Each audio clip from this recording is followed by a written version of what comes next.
தேவனுடைய வார்த்தைக்கு நேராக நாம் கடந்து செல்ல போகிறோம். வேதம் கொண்டு வந்த தேவனுடைய பிள்ளைகள், உங்களுடைய வேதத்தை கையில் எடுத்துக்கோங்க. உங்கள் வேதத்தை கையில் எடுத்துக்கோங்க. எல்லாரும் இந்த பகுதியை எடுத்துக்கொள்ளணும்.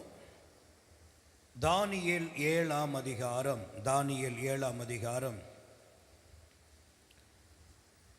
18ஆம் வசனத்தை நானே வாசிக்கிறேன்.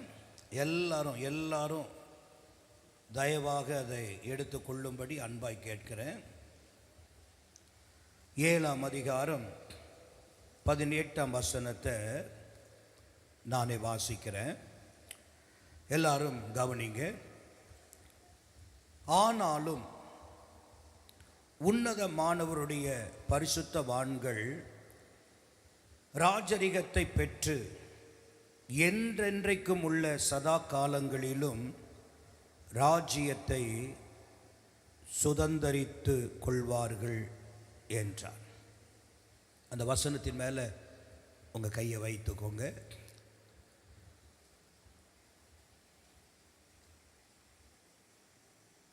நம்மை நடத்துவது தேவனுடைய வார்த்தை தான். அதை யாரும் மறந்து போகக்கூடாது. நம்மை நடத்துவது தேவனுடைய வார்த்தை தான். நம்ம எல்லாரும் ஜெபிக்க போகிறோம். கிருபை நிறைந்த எங்கள் நல்ல பிதாவே, இந்த அதிகாலை வேளை கிருபையாய் நீர் எங்களுக்கு தந்த இந்த புதிய வருஷம், இந்த முதல் ஆராதனை வேளையில் எங்கள் ஆவி, எங்கள் ஆத்துமா, எங்கள் சரீரத்தை ஒருமுகப்படுத்தி உம்முடைய சமூகத்தில் எங்களை அர்ப்பணித்து அமர்ந்திருக்கிறோம். வந்த நேரம் முதல் எங்கள் வாழ்வில் நீர் செய்த எல்லா நன்மைகளுக்காக உம்முடைய ஒப்பற்ற நாமத்தை துதிக்க, பாட, போற்ற, ஆராதிக்க, உம்முடைய ஊழியங்களுக்கு ஆண்டவரே கொடுக்க தாங்க இவனமாய் கர்த்தர் எங்களுக்கு கொடுத்த உம்முடைய மகிமையான நன்மைகளுக்காய் ஸ்தோத்திரப்பா. இப்பொழுதும் உம்முடைய வார்த்தைக்காக இங்கே இருக்கிற எல்லா இதயமும் கர்த்தர் எனக்கு என்ன பேச போகிறார், கர்த்தர் என்னோடு என்ன சொல்ல போகிறார் என்று ஜெபத்தோடு கூட உம்முடைய சமூகத்தில் உம்முடைய பிள்ளைகள் வந்து காத்திருக்கிறதை கர்த்தர் அறிந்திருக்கிறேன். நீர் பேசுகிற தெய்வம், பேசும் இயேசுவின் நாமத்தில் பிதாவே. கர்த்தருடைய பரிசுத்தமுள்ள நாமம் மகிமைப்படுவதாக. இங்கு வாசிக்க கேட்ட இந்த வேத பகுதியானது தானியேல் என்று சொல்லப்படுகிற ஒரு மனிதன் ஒரு பெரிய தீர்க்க தரிசனமான காட்சியை பார்க்கிறார். ஒரு தீர்க்க தரிசனமான காட்சி ஒன்றை பார்க்கிறார். அந்த காட்சியில் அவருக்கு அது ஒரு குழப்பமாய் இருக்கிறது. என்ன இது நமக்கு புரியலையே அப்படின்னு ஒரு குழப்பமாய் இருக்கிறது. இந்த நேரத்தில் தான் தேவன் தன்னுடைய தூதனாகிய காபிரியேலை அனுப்பி அவன் கண்ட தரிசனத்தையும் அதற்குரிய குழப்பமான காரியத்திற்குரிய விளக்கத்தையும் ஆண்டவர் தூதனை அனுப்பி தானியேலுக்கு ஆண்டவர் வெளிப்படுத்தி விட்டார். இப்போ தானியேலுடைய வாழ்க்கையில் என்னன்னா, எதை குறித்து அவன் குழப்பம் கொண்டானோ, எது தனக்கு புரியவில்லை என்று குழம்பிக் கொண்டு இருந்தானோ, அவைகளிலே அவனுக்கு ஒரு தெளிவு உண்டான உடனே அவனுக்குள்ள ஒரு அறிவு வருகிறது. அது என்ன அப்படின்னா, இந்த பூமியில் ஏராளமான மக்கள் வாழ்ந்தாலும் தேவனை மாத்திரம், உண்மை தெய்வத்தை மாத்திரம் நம்பி வாழுகிற ஒரு மக்கள், உண்மை தெய்வத்தை மாத்திரம் ஆராதிக்கிற மக்கள் இந்த உலகத்தின் மூலம் வருகிற எவ்வளவு பெரிய பிரச்சனைகளா இருந்தாலும் அவை எல்லாவற்றிலிருந்து கர்த்தர் அவர்களை விடுதலையாக்கி அவர்களை பரதேசிகளாக அல்ல, திக்கற்றவர்களாக அல்ல, கர்த்தர் அவர்களுக்கு ராஜ்யங்களை கொடுத்து அவர்களை ஆசீர்வதிக்கிறார் என்பதை தாவீது அறிந்து கொண்டான், தானியேல் அறிந்து கொண்டான். ஒரு ஆமென் சொல்லுங்க பார்க்கலாம்.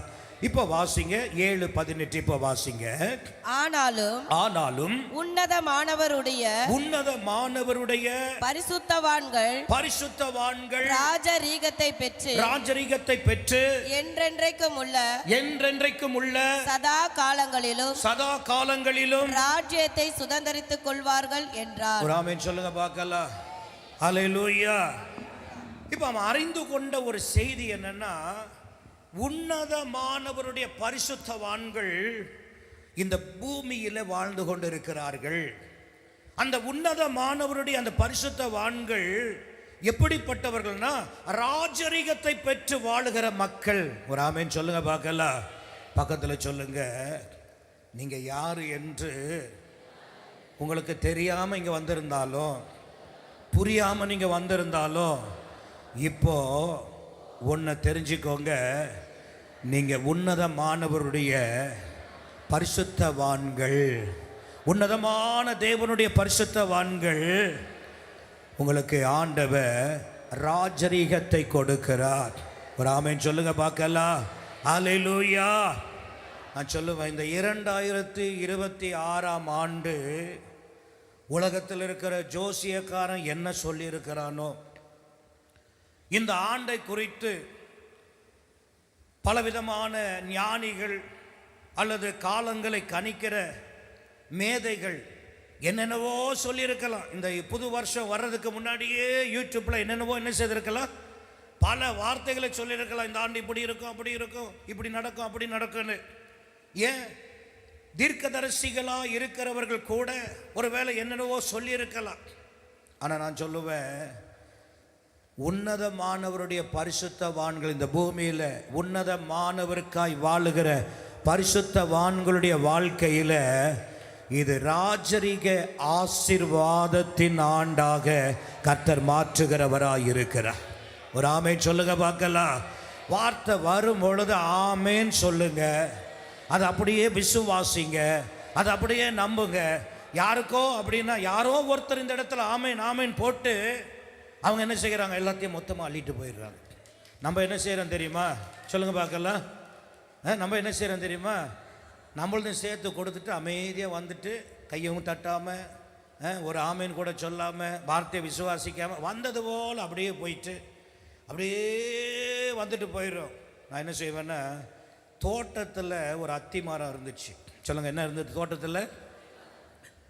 எஜமானன் வந்தான், இந்த அத்தி மரம் என்ன இல்லை, கனி இல்லை, என்ன செய்ய, வெட்டி போடு. தோட்டக்காரன் என்ன சொன்னா, இல்லை இந்த வருஷம் என்ன செய்யட்டும், இருக்கட்டும். நான் சொல்லுவேன், நீங்கள் வந்து தோட்டத்தில் 1 வருஷம் 2 வருஷம் 3 வருஷம் 10 வருஷம் கூட வந்துட்டு போயிருக்கலாம்.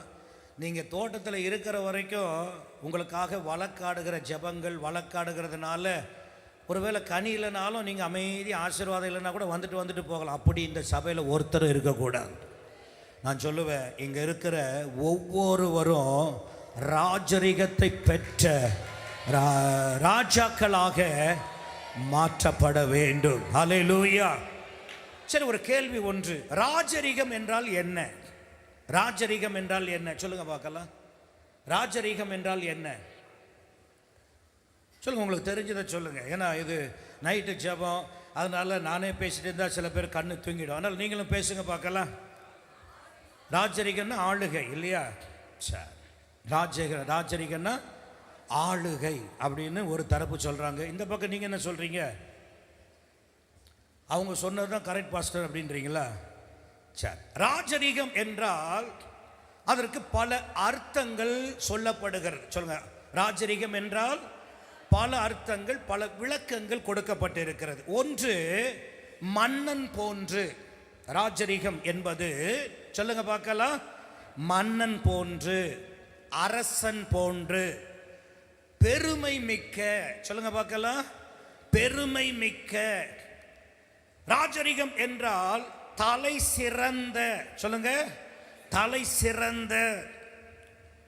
ராஜரீகம் என்றால் உயர்ந்த. சொல்லுங்க, நீங்கள் சொல்கிறது தான் உங்கள் வாழ்க்கையில் நடக்கும். அதனால தான் சொல்லுங்கன்றேன். சொல்லுங்க பார்க்கலாம். உயர்ந்த ராஜரீகம் அப்படின்னா கம்பீரமாக. சொல்லுங்க பார்க்கலாம். எப்படி? நீங்கள் வரும்பொழுது நொண்டி கூட வந்திருக்கலாம். ஆனால் இந்த இடத்தை விட்டு உங்களை வெளியில் அனுப்பும் பொழுது கம்பீரமாய் கர்த்தர் உங்களை புறப்பட பண்ணுவார். ஹல்லேலூயா, ஹல்லேலூயா. ராஜரீகம் என்றால் என்ன அப்படின்னா மன்னன் போன்று, அரசன் போன்று, பெருமை மிக்க, தலை சிறந்த, உயர்ந்த, கம்பீரமான, இது போன்ற பல வார்த்தைகள் இதற்கு கொடுக்கப்பட்டு இருக்கிறது என்பதை நாம் அறிந்து கொள்ள வேண்டும்.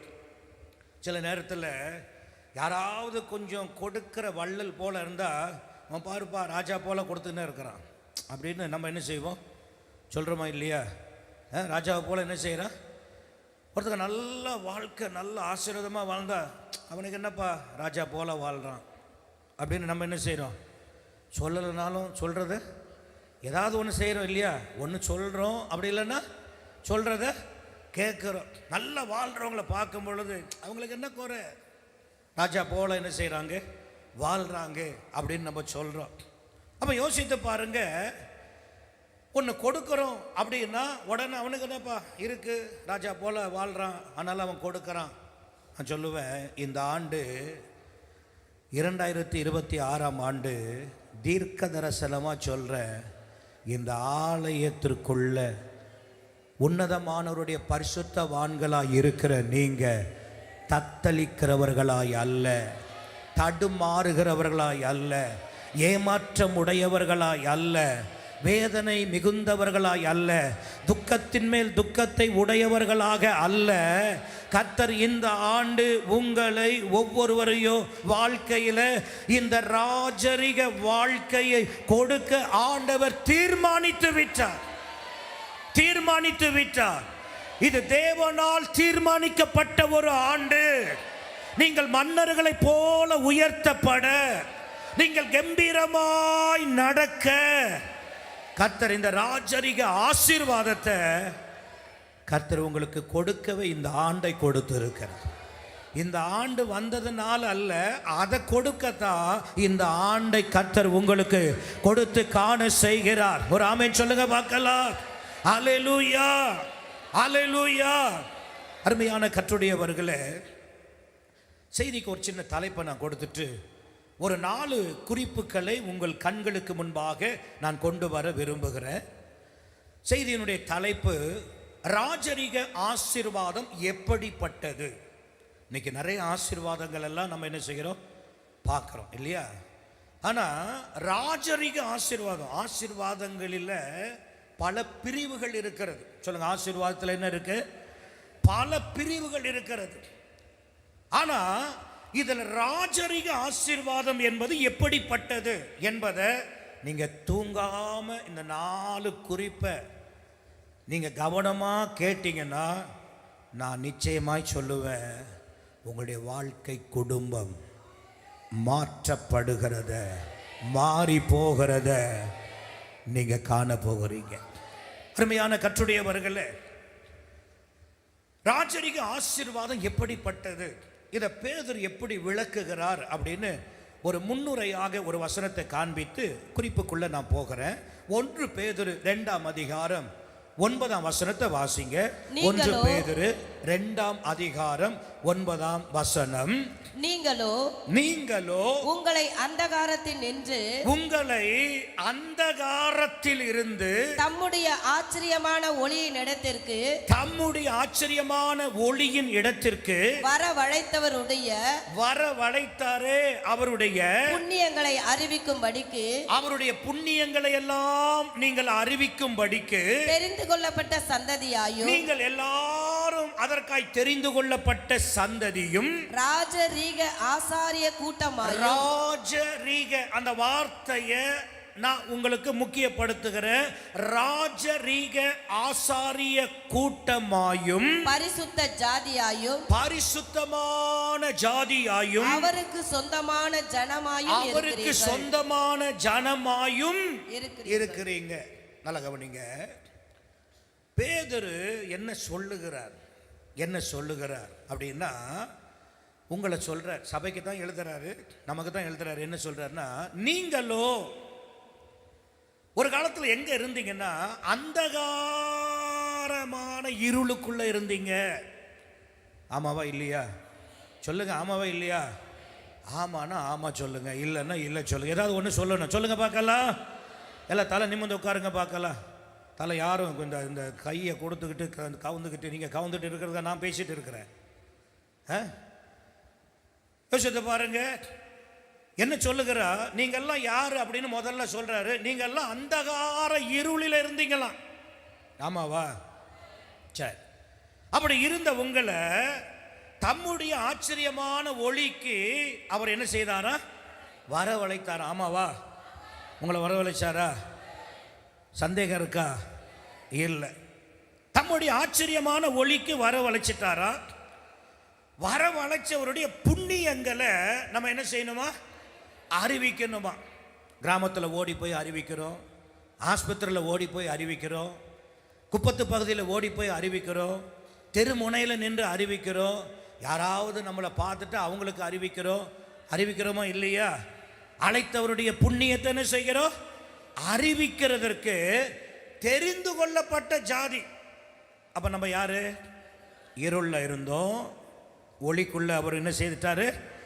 கொண்டு வந்துட்டாரு. கொண்டு வந்து சும்மா உட்கார வைக்கல, அழைச்ச அவருடைய புண்ணியத்தை என்ன செய்யணுமா? அறிவிக்க நம்மளை என்ன செய்தாரா? தெரிந்து கொண்ட சந்ததியாய் மாற்றினாராம்.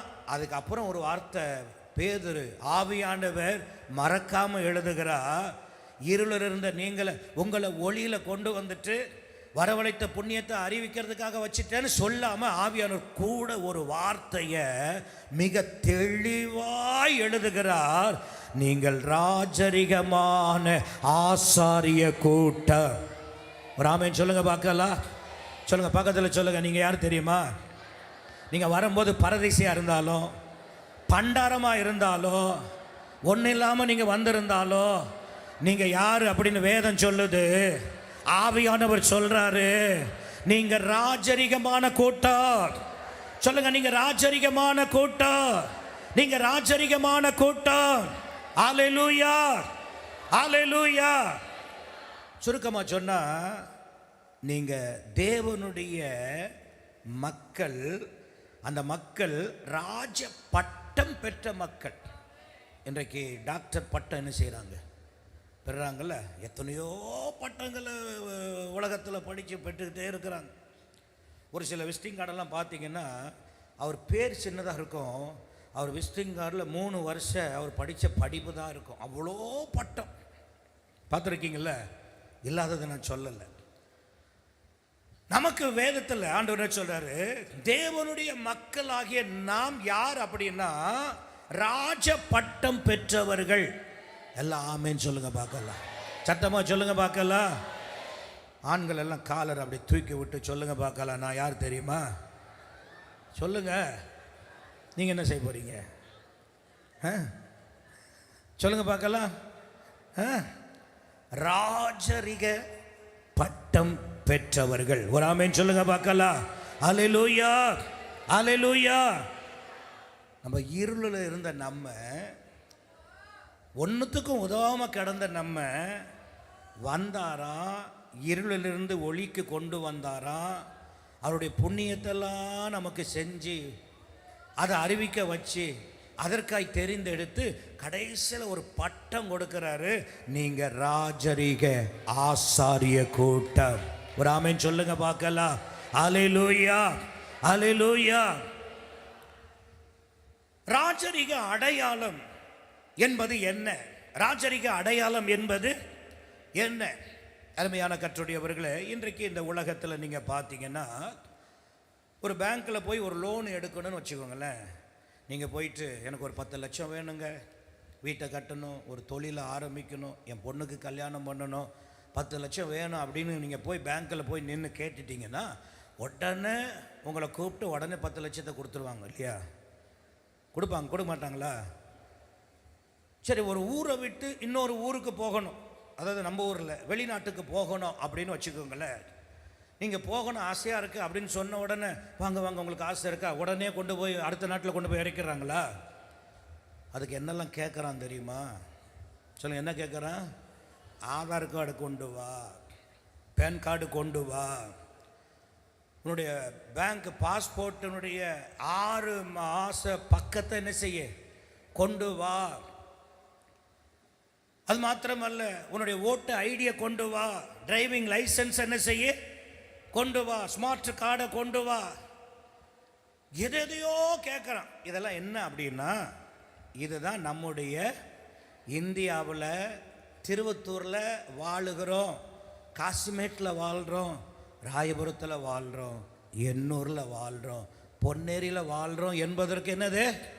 ஏன்னா பல இடத்துலேருந்து வந்திருக்கோம்ல, எல்லாருக்கும் சொல்லணும்ல. சொல்லுங்கள் பார்க்கலாம், எது அடையாளம்? சொல்லுங்கள் பார்க்கலாம். இதுதான் நம்முடைய அடையாளம். கடந்த சில ஆண்டுகளுக்கு முன்பாக பிரான்ஸ் போகணும் அப்படின்னு என்னை அழைச்சாங்க. அழைச்சி அந்த பாஸ்டர் என்ன சொன்னார்னா, பாஸ்டர் நீங்கள் ஃப்ரான்ஸுக்குன்னா நீங்கள் பாண்டிச்சேரியில் போய் தான் எம்பசிக்கு போகணும். நீங்கள் அங்கே போனீங்கன்னா 1008 கேள்வி கேட்பான், விடமாட்டான். அதனால் நான் உங்களுக்கு ஒரு மாற்று வழி ஒன்று வைத்திருக்கிறேன். நீங்கள் என்ன பண்ணுங்கள், ஜெர்மனி வந்துட்டிங்கன்னா ஜெர்மனியிலேருந்து ட்ரெயினில் 2.5 மணி நேரம், சொல்லுங்கள் எவ்வளோ நேரம்? 2.5 மணி நேரம் ட்ரெயினில் நீங்கள் வந்துடலாம். ஜெர்மனி எம்பசின்றது சென்னையிலே இருக்குது. அதனால் நீங்கள் ஜெர்மனிக்கு அதுக்குரிய ஒரு பாஸ்ட் உங்களுக்கு லெட்ரு கொடுக்க நான் பேசிட்டேன் அப்படின்னு சொல்லிட்டேன். சரின்னு அதுவும் பாருங்கள், ஜெர்மனி விசா எடுத்து அந்த நாட்டுக்கு போகணுன்னா அது சாதாரண ஒரு விசா இல்லை. அந்த ஒரு நாட்டு விசா 23 நாட்டுக்கு ஃப்ரீயாக போகலாம். சொல்லுங்கள், எத்தனை நாட்டுக்கு? நீங்கள் வந்து சிங்கப்பூருக்கு போகணும்னு விசா எடுத்தால் எங்கே தான் போக முடியும்? சிங்கப்பூர் தான் போகணும். மலேசியா போகணும்னு எடுத்தால் எங்கே தான் போக முடியும்? மலேசியாவுக்கு எடுத்துகிட்டு சிங்கப்பூர் போக முடியாது. அப்போ நீங்கள் யோசித்து பார்க்கணும், ஜெர்மனி என்கிற ஒரு நாட்டிற்கு எடுக்கிற ஒரு விசா 23 நாட்டுக்கு அதன் மூலம் என்ன செய்யலாம்? ஃப்ரீயாகவே போகலாம். ஆனால் சீக்கிரத்தில் கிடைக்காத ஒன்று. இப்போது எனக்கெல்லாம் அந்த நேரம் எனக்கு அது தெரியாது. எம்பசிக்கு லெட்ரு கொண்டு போய் நிற்கிறேன். உடனே அவங்க கேட்ட கொஸ்டின்லாம் என்ன அப்படின்னா, திருமணம் ஆயிற்றா? சொல்லுங்கள், திருமணம் ஆயிற்றா? ஆம் அப்படின்னா எழுதுறது செல்லாது, திருமண சர்டிஃபிகேட் வேணும். அடுத்து குடும்ப ஃபோட்டோ வேணும். அடுத்து பேங்க் பாஸ்புக்கில் 6 மாதம் உள்ள பக்கம் வேணும். அடுத்து கேஸ் இருக்கு பாருங்கள், அதனுடைய டெலிஃபோன் இருந்த நேரம், டெலிஃபோன் பில்லு வேணும். யோசித்து பாருங்கள், இப்படி 10-11 காரியத்தை கேட்டு அப்புறம்தான் எல்லாம் வாங்கிட்டு சீல் அடிச்சுட்டு போயிட்டு வான்றான். அப்போ நல்லா கவனிங்க. அப்போ நம்முடைய அடையாளம் இந்தியாவிலேருந்து ஒரு நாட்டுக்கு போகணுன்னால இத்தனை அடையாளத்தை ஒரே அட்ரஸில் தான் இருக்கிறாங்கன்னு காமிச்சா தான் என்ன செய்கிறான்? சொல்லுங்கள் பார்க்கலாம். அவன் வந்து விசா கொடுக்குறான். அப்போ நல்லா கவனிங்க, என்ன சொல்ல வருகிறேன் அப்படின்னா, ஒரு அடையாளம் என்பது மிக மிக முக்கியமான ஒன்று. ஒரு ஆமேன் சொல்லுங்க பார்க்கலாம். இந்த 2026ஆம் ஆண்டில் ஒரு முக்கியமான அடையாளத்தில் கர்த்தர் தம்முடைய பரிசுத்தவான்களை, தம்முடைய உண்மை உள்ளவர்களை, தேவனுக்காய் வாழுகிறவர்களை கர்த்தர் அமர வைக்க போகிறார். ஒரு ஆமேன் சொல்லுங்க பார்க்கலாம். இதைத்தான் பேதுரு தன்னுடைய நிருபத்தில் எழுதும் பொழுது சொல்லுகிறார். யார் யாரோ இருந்தீங்க ஒரு காலத்தில், நீங்கள் யார் அப்படின்னா இருளில் இருந்த ஜனங்கள். உங்கள் அடையாளம் இருளுக்குள்ளே இருந்தவங்க. ஆனால் அவங்கெல்லாம் ஆண்டவர் ஒளியில் கொண்டு வந்து அப்படியே ஒளியில் மட்டும் வைக்கல, அப்புறம் ஒளியில் வந்து அதுக்கப்புறம் அவருடைய புண்ணியத்தை அறிவிக்கிறவர்களாக மாற்றினார். அதுக்கப்புறம் அவர்களை ராஜரிக ஆசாரிய கூட்டமாய் மாற்றுகிறார். அடுத்து பரிசுத்த ஜாதியாய் மாற்றுகிறார். கடைசியில் அவருக்கு சொந்தமான ஜனமாய் மாற்றி விடுகிறார். ஒரு ஆமென் சொல்லுங்க பார்க்கலாம். அல்லேலூயா, அல்லேலூயா. அருமையான கர்த்தருடையவர்களே, நான் சொல்லுவேன், இந்த பூமியில் நமக்கு கொடுத்த இந்த அடையாளமே சில நன்மைகளுக்கு, சில ஆசீர்வாதங்களுக்கு காரணமாய் இருக்கிறது. உண்மையானால் நான் சொல்லுவேன், கர்த்தர் இப்போ கொடுக்குற இந்த அதிகாரம், இந்த அடையாளம் நம்முடைய வாழ்க்கையில பெரிய மாற்றத்தை உண்டாக்க போகிறது. இந்த உலகம் சிலருக்கு அடையாளத்தை கொடுக்குது. என்ன அடையாளம் கொடுக்கிறது? இவர் எம்எல்ஏ தான், இவர் ஜெயித்தார், இவர் எலெக்ஷனில் நின்னார், இவர் இத்தனை ஓட்டு முன்னிலையில் ஜெயித்தார் அப்படின்னு எம்எல்ஏ அப்படின்னு அவருக்கு ஒரு பதவி பிரமாண அடையாளத்தை கொடுக்குது. ஒரு அமைச்சர் என்கிற அடையாளத்தை கொடுக்கிறது. நாட்டினுடைய முதல் அமைச்சர், இவர்தான் பிரதமர் என்பதெல்லாம் அவங்களுக்கு ஒரு அடையாளத்தை ஒரு தேர்தல் அவர்களுக்கு கொடுக்கிறது. ஒரு ஆமேன் சொல்லுங்க பார்க்கலாம். ஆனால் நான் சொல்லுவேன், இந்த அடையாளம் எல்லாம் கூடனா 5 வருஷம் இல்லைன்னா பாதியிலே கூட என்ன செய்யும் சொல்லுங்க பார்க்கலாம்.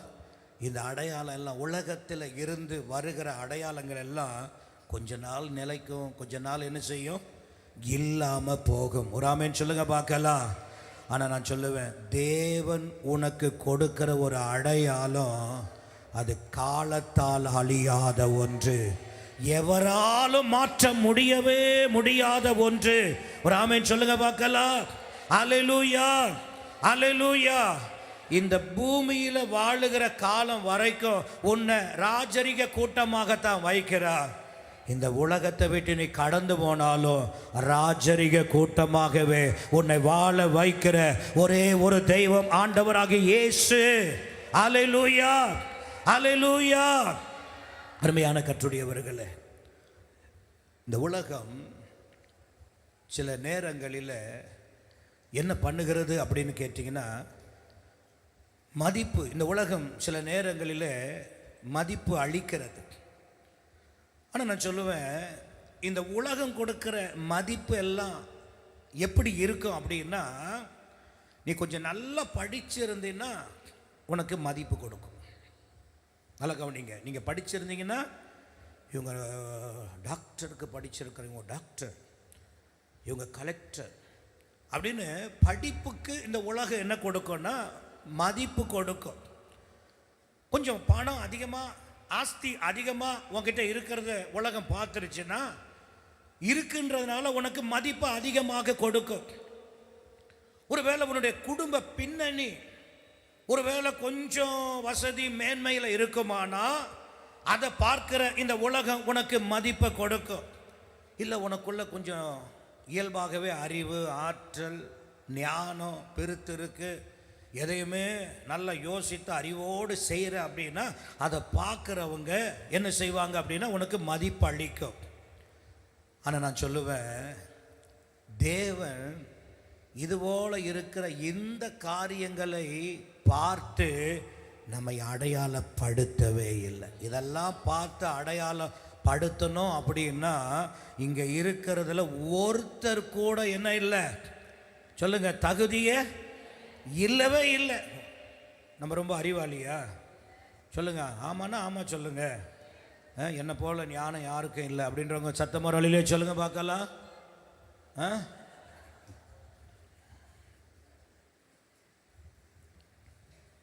அருமையான கர்த்தருடையவர்களே, நான் சொல்லுவேன், இந்த ராஜரிக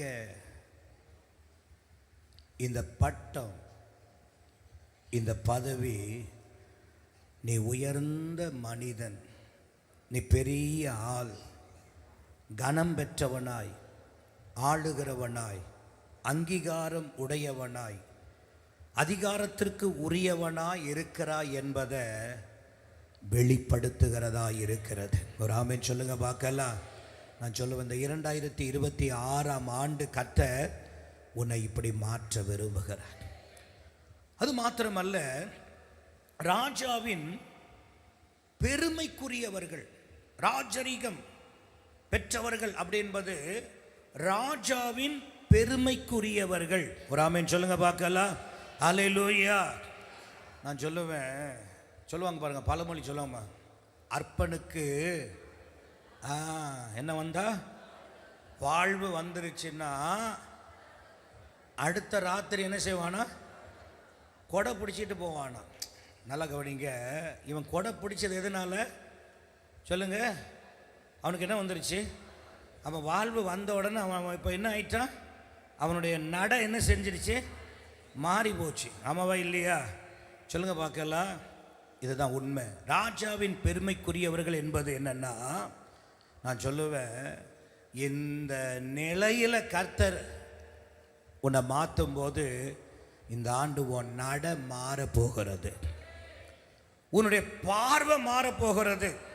சொல்லுங்க பார்க்கலாம். ட்ராமாலாம் போடுவாங்க இல்லையா? அப்போ ராஜா வேஷம் போடுகிறவன்ட்ட சொல்லுவாங்க, நடிக்க கற்றுக் கொடுக்கும்போது, டேய் ராஜா மாதிரி மொழிடா. யாரை மாதிரி மொழி? அவன் பரதேசி மாதிரி அப்படியே பாவம் போல பார்ப்பான். நீ ராஜா வேஷம் போட்டுக்கிட்டு இப்படி பரிதாபமாக பார்க்குற, ராஜா மொழி என்ன செய்ய மொழி அப்படின்னு சொல்லுவாங்க. அப்போ என்ன அர்த்தம்னா, ராஜரீகம் அப்படின்ற ஒரு அடையாளத்தை கர்த்தர் உன் மேலே வச்சிட்டார்னா, முதல்ல உன் நட மாற போகிறது, ரெண்டாவது உன்னுடைய பார்வை மாற போகிறது, உன்னுடைய பழக்க வழக்கங்கள் என்ன செய்ய போகிறது, மாற போகிறது, உன் பேச்சு என்ன செய்ய போகிறது. இதுக்கு முன்னாடி வளவளன்னு பேசியிருப்பேன். பல பேர் சொல்லியிருப்பான், பைத்தியக்கார மாதிரி என்ன செய்கிறான். ஆனால் பைத்தியக்கார மாதிரி பேசணும்னா ஆண்டவர் அடையாளமாய் மாற்றிட்டு இப்போ அவன் பேசணுன்னா வளவளன்னு என்ன செய்ய மாட்டான். சொல்லுங்க, ராஜரிக மனுஷன் யாரை போல பேசுவான்? ஒரு ராஜாவை போல பேசுவான். அப்போ அப்படி பேசும்போது அந்த பேச்சு அவனுக்கு மாற்றத்தை உண்டாக்குகிறது. இந்த அடையாளம் அவனுடைய மனதை என்ன செய்கிறது, மாற்றி விடுகிறது. அவனுடைய சிந்தையை இந்த அடையாளம் என்ன செய்கிறது, மாற்றி விடுகிறது. காரணம் என்னன்னா, நீ சாதாரண மனிதன் அல்ல, நீ ராஜரிக கூட்டம் அப்படின்னு சொல்லி இத்தனை அடையாளத்தை உண்டாக்கி விடுகிறது. ஒரு ஆமென் சொல்லுங்க பார்க்கலாம். அல்லேலூயா, அல்லேலூயா. அருமையான கர்த்தருடையவர்களே, அது மாத்திரமல்ல, இந்த ராஜரிகம் என்பது என்ன அப்படின்னா, உன்னுடைய வாழ்க்கை சாதாரணமான வரலாறு இல்லை. சொல்லுங்க பார்க்கலாம். உன்னுடைய வாழ்க்கை சாதாரணமான வரலாறு இல்லை. நீ எவ்வளவு பக்தியாக கடந்த ஆண்டில் தேவனை தேடன, எவ்வளவு உண்மையாய் தெய்வத்தை தேடன, எவ்வளவு பரிசுத்தமாய் தெய்வத்தை தேடன, எவ்வளவு உத்தமமாய் தெய்வத்தை தேடன, எவ்வளவாய் நீ தேவனை நேசிக்கிறவனாய் இருந்தால், இதெல்லாம் உன் வாழ்க்கையில் இருந்தாலும் உன் வாழ்க்கையின் இன்னொரு பக்கம் எப்படி இருந்தது அப்படின்னு கேட்டீங்கன்னா, பலரால் பகைக்கப்பட்டது போல, வெறுக்கப்பட்டது போல, ஒதுக்கப்பட்டது போல, தூக்கி எறியப்பட்டது போல, நம்முடைய வாழ்க்கை அடிமையாக்கப்பட்டது போல, பலரால் தள்ளிவிடப்பட்டது போல, அவமதிக்கப்பட்டது போல, அல்லது சிறையில் அடைக்கப்பட்ட ஒரு வாழ்க்கை போல இதுவரைக்கும் வரலாறு இப்படித்தான் இருந்திருக்கும். ஆனால் அது 25, இந்த 26ல் உன்னுடைய அடையாளம் உன்னுடைய வரலாற்றை மாற்ற போகிறது. விசுவாசிக்கிறவங்க சத்தம் ஒரு அலையிலே சொல்லுங்க பார்க்கலாம். அல்லேலூயா. உன்னுடைய பலவீனமான, உன்னுடைய அற்பமான வரலாற்றை ஆண்டவர் அற்புதமான வரலாறாக ஆண்டவர் மாற்றுகிறார். ஒரு ஆமென் சொல்லுங்க பார்க்கலாம். பாஸ்டர், 2026 ஆண்டில் ஒரு புது வருஷன்றனால எதையாவது நல்ல வார்த்தையை சொல்லணும் அப்படின்றதுனால சொல்கிறீங்களா? இதெல்லாம் என் வாழ்க்கையில் நடக்குமா அப்படின்னு யாராவது 1-2 பேர் இந்த கூட்டத்தில் நீங்கள் இருந்தீங்கன்னா, நான் இல்லாததை சொல்லலை, நடந்ததை சொல்லுகிறேன். இதை செய்யக்கூடியவர் என்பதை அவரை பற்றி தான் நான் சொல்லி கொண்டு இருக்கிறேன். அல்லேலூயா. சில மணி நேரத்திற்கு முன்பாக இவனுடைய வரலாறு என்ன தெரியுமா? சிறையில் இருந்த கைதி. சில மணி நேரத்திற்கு முன்பாக இவன் வரலாறு சிறை கைதி. ஆனா சில மணி நேரத்தில் இவன் யார் அப்படின்னா, ராஜ பட்டம் பெற்றவன். ஒரு ஆமென் சொல்லுங்க பார்க்கலாம். வரலாறு மாறி போச்சு. யார் அது? யோசேப்பு. கொஞ்ச நேரத்துக்கு முன்னாடி அவன் வரலாறு என்னங்க சொல்லுங்க பார்க்கலாம். குற்றம் செய்தவன் அப்படின்னு ஒரு முத்திரை குத்தி வச்சான்.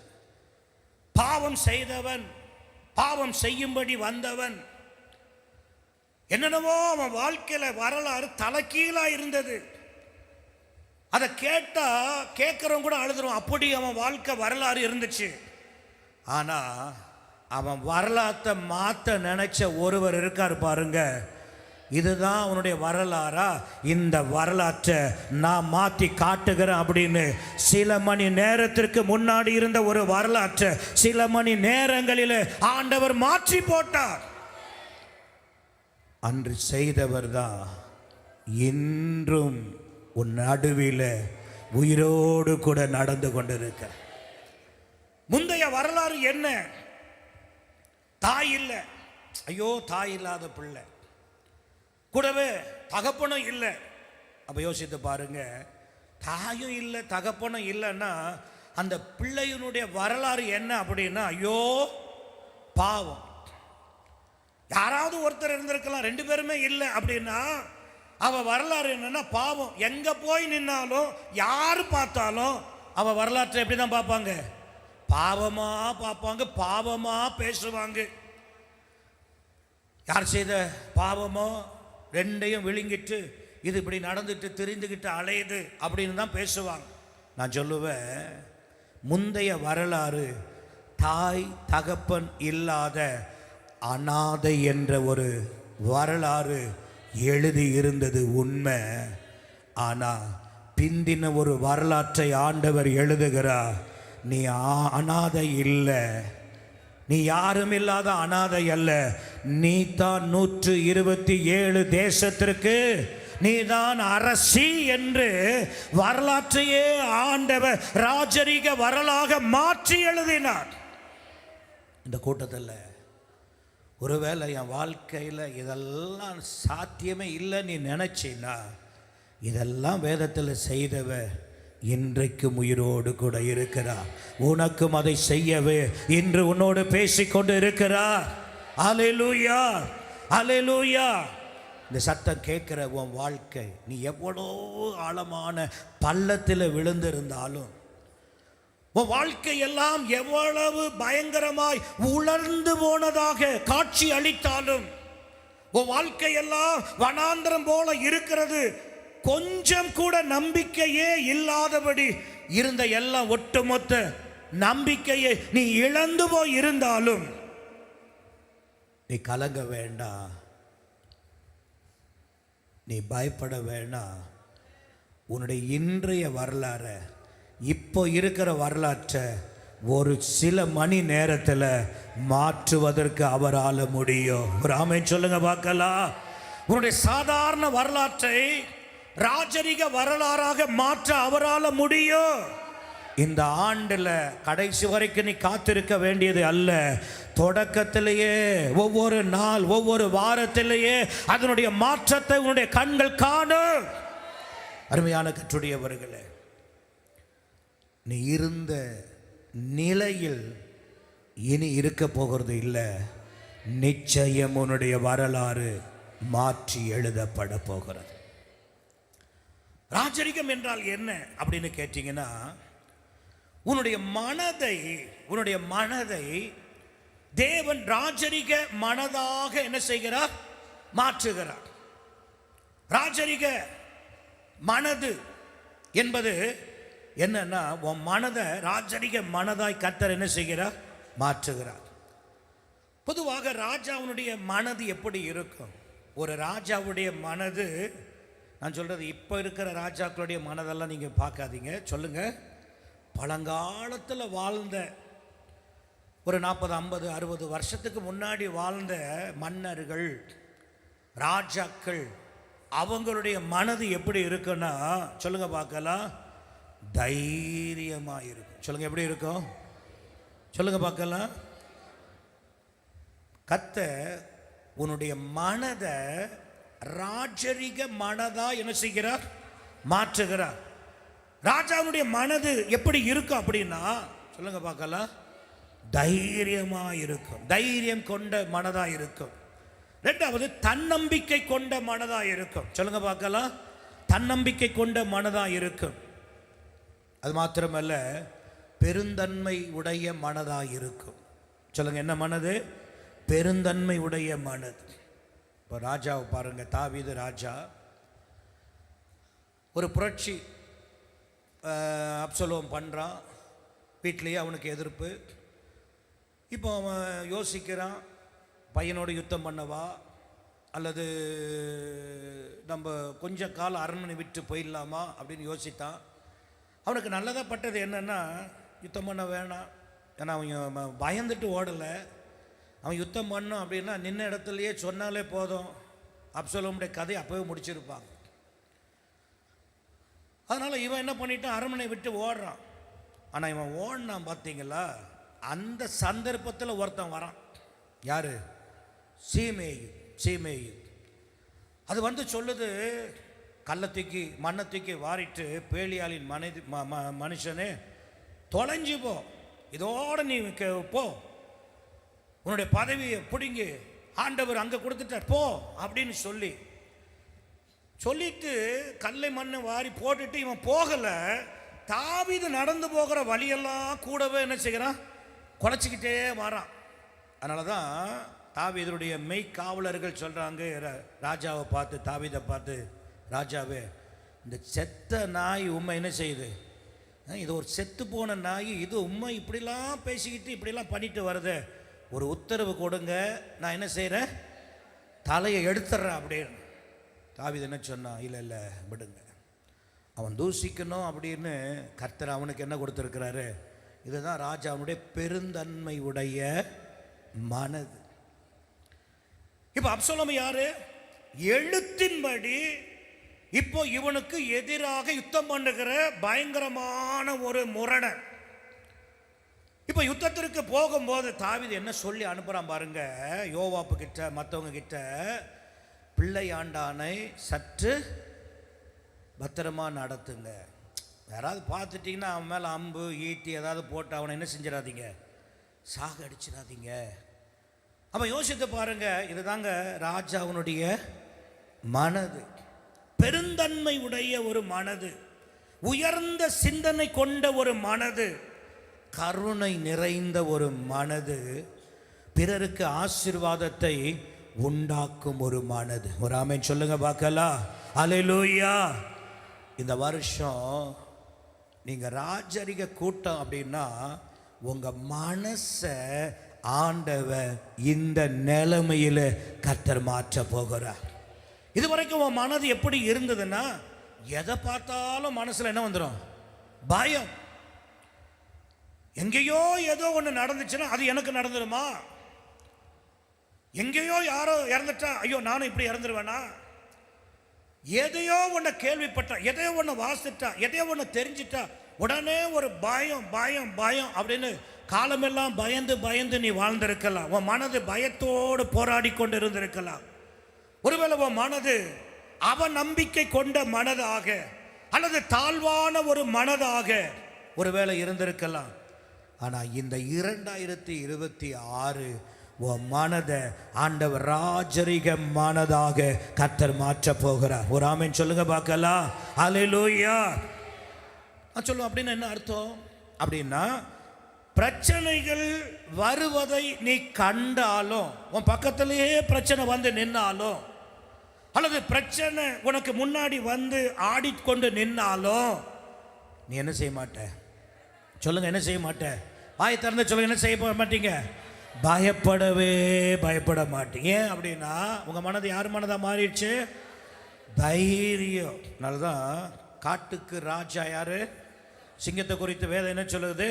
ஒன்றுக்கும் பின்னடையாத சிங்கமும். அப்ப யோசித்து பாருங்க, எதுக்கும் பின்னாடி போகாதான். காட்டுக்கு ராஜா அப்படின்னா சிங்கம் எதை கண்டு பின்னாடி போகாதான், என்ன செய்யுமா? முன்னாடி தான் காலை எடுத்து வைக்கும். எதை கண்டு அது என்ன செய்யாது? அஞ்சவே அஞ்சாது. ஒரு ஆமென் சொல்லுங்க பார்க்கலாம். அல்லேலூயா, அல்லேலூயா. எந்த சூழ்நிலையிலும் தன்னை பற்றி தாழ்வான ஒரு எண்ணம் கொண்டு வாழ்ந்த வாழ்க்கையை மாற்றி ஆண்டவர் உன்னுடைய மனதை கர்த்தர் மாற்றுகிறார். அருமையான கர்த்தருடையவர்களே, காரணம் என்னன்னா, நீங்க யாவரும் அரச குடும்பத்தின் பிள்ளைகள், ராஜரிக ஆசாரிய கூட்டம். அப்ப ஆண்டவர் யார் அப்படின்னு கேட்டீங்கன்னா, அவர் யாரு? அவர் யாரு? ராஜா. நீங்க யாரு? ராஜரிக கூட்டம். நீங்க அவருடைய பிள்ளைகள். அதனால தான் அவருடைய சொந்த ஜனமா இருக்கிறீர்கள் அப்படின்னு ஆண்டவர் சொல்றார். அப்ப நல்லா கவனிங்க, நீங்க எல்லாம் யாரு? அரச குடும்பத்தை. சொல்லுங்க, நம்முடைய ஆண்டவர் யாரு? சொல்லுங்க, யாரு? ராஜான்னு சொல்லாதீங்க, ராஜாதி ராஜா. சொல்லுங்க பார்க்கலாம், யாரு? அப்ப அவருடைய பிள்ளைகள் அப்படின்னா நம்மளாம் யாரு? பக்கத்தில் சொல்லுங்க, தூங்குனா போட்டு சொல்லுங்க. நீங்க யாரு தெரியுமா? சத்தமா சொல்லுங்க, நீங்க யாரு தெரியுமா? ஒரு பையன் நல்லா தூங்கிட்டு இருந்தான், நல்லா பலார்னு போட்டு சொல்லுங்க, அப்படிதான் சொல்லணும். சொல்லுங்க பார்க்கலாம், நீங்க யாரு? சத்தமா சொல்லுங்க. நீங்க எல்லாரும் அரச குடும்பத்தின் பிள்ளைகள். அந்த உணர்வை உள்ள வைங்க. எப்ப பார்த்தாலும் பயந்துக்கிட்டு, எப்ப பார்த்தாலும் பலவீனமானதை பேசாதீங்க. நான் யார் தெரியுமா? அரசு குடும்பத்தினுடைய பிள்ளை. சொல்லுங்க பார்க்கலாம், யாருடைய பிள்ளை? அரசு குடும்பத்தினுடைய பிள்ளை. ஒரு ஆமென் சொல்லுங்க பார்க்கலாம். அல்லேலூயா. நான் சொல்லுவேன், ஒரு அரசு குடும்பத்தினுடைய பிள்ளை எங்க போனாலும் உச்சிதமான பாதுகாப்பு அவங்களுக்கு உண்டுங்க. ஆமாவா இல்லையா? சொல்லுங்க, உண்டா இல்லையா? ஒரு ராஜாவுடைய பிள்ளை வெளியில போகுது அப்படின்னா, அரசு குடும்பத்தை சார்ந்த ஒருத்தன் வெளியே போறான்னா அவனுக்கு என்ன உண்டு? சொல்லுங்க பார்க்கலாம், பாதுகாப்பு உண்டு. ஒரு ஆமென் சொல்லுங்க பார்க்கலாம். அல்லேலூயா. எலிசாவை பிடிக்க இரவோடு இரவாக சிறிய படைகள் வந்தது. பிடிச்சதா? பிடிக்க முடிஞ்சதா? எங்க முழு ராணுவம் வந்துருச்சுங்க. எலிசாவை ஒரு மனுஷனை பிடிக்கிறதுக்கு முழு ராணுவம் வந்துருச்சு. ஏன் அப்படின்னா, ராஜா இவன் வாழ்ந்த ராஜாட்ட எதிரிகள் வருகிறத எலிசா சொல்லிக்கிட்டே இருக்கிறான். இங்கெல்லாம் அவங்க சத்துருக்கள் வர்றாங்க, இங்கெல்லாம் உன் படையை குவி, இங்கெல்லாம் நீ யுத்தத்திற்கு ஆயத்தமாயிரு, இந்த இடத்துல உன் ஆட்களை அனுப்பாத. எங்கெல்லாம் எதிரிகளுடைய படையை கொண்டு வந்து வைக்கிறானோ இவன் ஆண்டவர் வெளிப்படுத்தணும்னு ராஜாக்கு சொல்லிடுவான். இது எதிரியுடைய ராஜாக்கு தெரிய வந்துருச்சு. என்னன்னா, தீர்க்கதரிசி ஒருத்தன் இருக்கிறான், அவன் தான் நம்ம போடுற திட்டத்தை ராஜாவுக்கு சொல்றானோன்னு இப்போ என்ன செய்யணும்? புடிங்கன்னு சொல்லிட்டான். புடிங்கன்னு சொல்லி முழு இராணுவத்தையும் அனுப்பிட்டான் ஒருத்தனை பிடிக்கிறதுக்கு. முழு இராணுவம் வந்துருச்சு.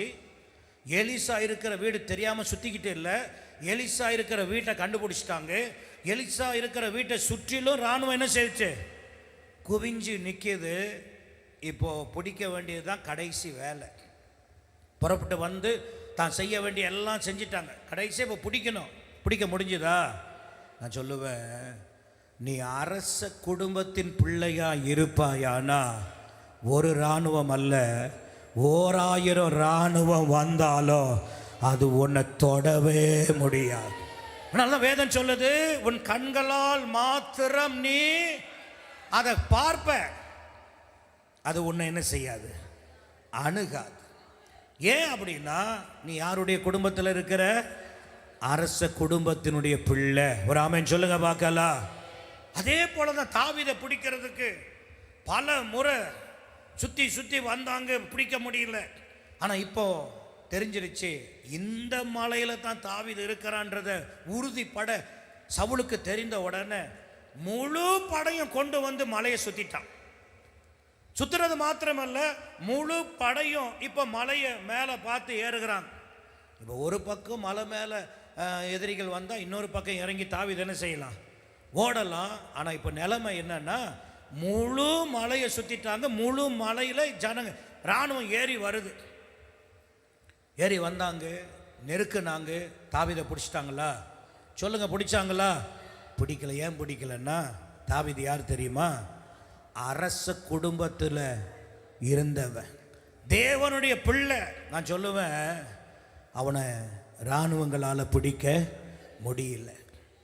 நான் சொல்லுவேன், அரச குடும்பத்துக்குள்ளே நீ இருந்தனா உனக்கு பாதுகாப்பே ரொம்ப. சிங்க கெபியில் போட்டாலும் சிங்கம் உன்னை வேடிக்கை பார்க்கும். இவர் என்ன தாடி வச்சு வந்திருக்கிறாரு அப்படின்னு சொல்லி சிங்கம் உன்னை ரசித்து கொண்டு அமைதியாக உட்கார்ந்துருக்கும். ஆனால் உன்னை என்ன செய்யாது? கெர்ச்சிக்கவோ பாயவோ ஒரு சின்ன நகத்தை வச்சு சுரண்ட கூட முடியாது. ஏன் அப்படின்னா, நீ யாரு சொல்லுங்க. நான் சொல்றதெல்லாம் அரச குடும்பத்தினுடைய பிள்ளைகளுக்குரிய பாதுகாப்பு. அக்கினியில் தூக்கி போட்டாங்க. ஏங்க பொதுவாக அக்கினியில் போட்டால் எரியுமா எரியாதா சொல்லுங்க பார்க்கலாம். மனுஷன் செத்துட்டான தூக்கிட்டு போய் போடுறாங்க. உடனே இப்போல்லாம் வந்து புதைக்க இடம் இல்லை. 6 அடியெல்லாம் இப்போ 3 அடி ஆகி 2 அடி ஆகி இப்போ இடமும் இல்லாமல் என்னென்னவோ ஆகிப்போச்சு. சரி போட்டோம். அக்கினி எதுக்கு சொல்லுங்க பார்க்கலாம்? எரிச்சு சாம்பல் ஆக்கும். அவ்வளோ வல்லமை உடையது. இப்போ அந்த அக்கினியை 7 மடங்கு அதிகரித்து தான் தூக்கிட்டு போய் போடுறாங்க. கனவு இல்லை. ஊர் மக்கள் பார்க்க, ராஜா பார்க்க, எதிராளிகள் பார்க்க கொண்டு போய் அக்கினியில் போடுறாங்க.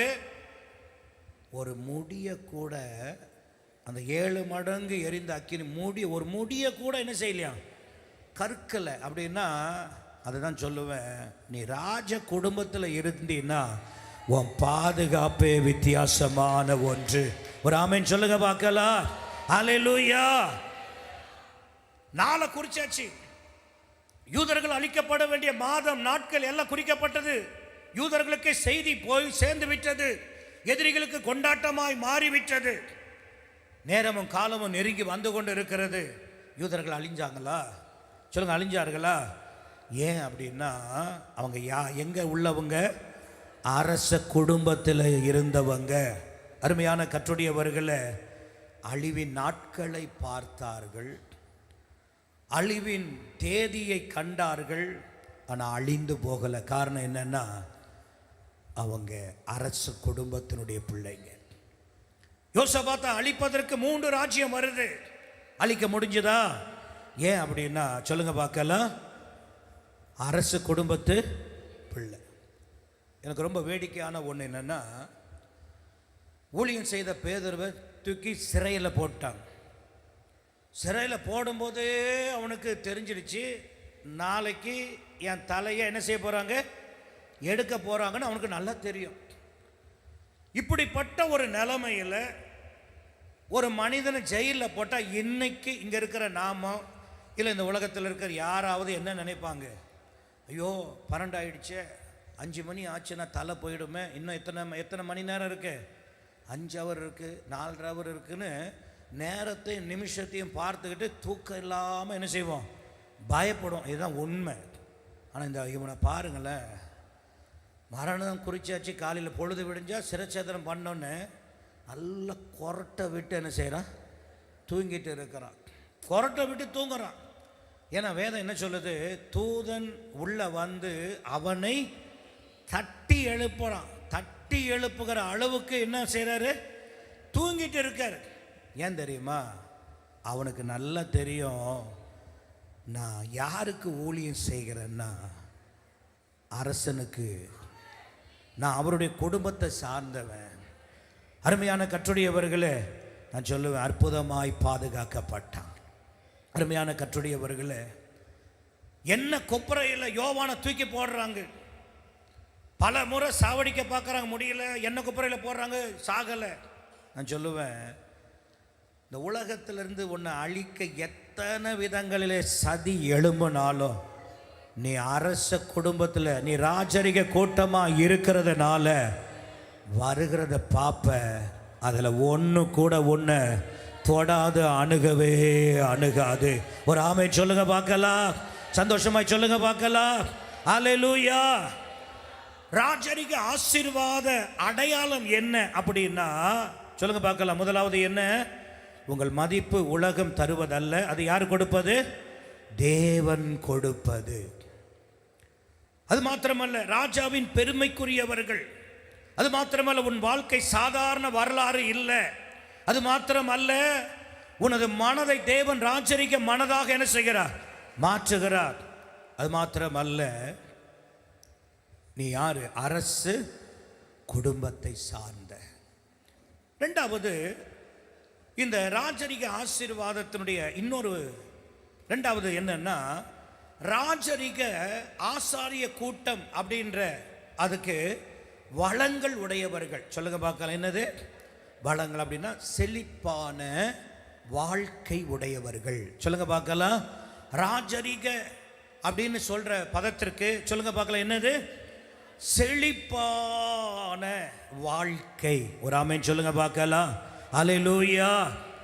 பொதுவாக இந்த உலகத்தில் செழிப்பான வாழ்க்கையை தேடுகிறவர்கள் தான் பலர் இருக்கிறதை நாம் பார்த்துருக்கிறோம் இல்லையா? ஒரு கோயிலுக்கு போட்டோம், எதுக்கு போகிறாங்க? எனக்கு ஆசீர்வாதம் வேணும், என் வாழ்க்கை செழிக்கணும், எனக்கு இதெல்லாம் வேணும். அப்போ யோசித்து பாருங்க, பொதுவாக இந்த உலகத்தில் செழிப்பை தேடுகிறவர்கள் பலர். ஆனால் தேவனுடைய மக்களுக்கு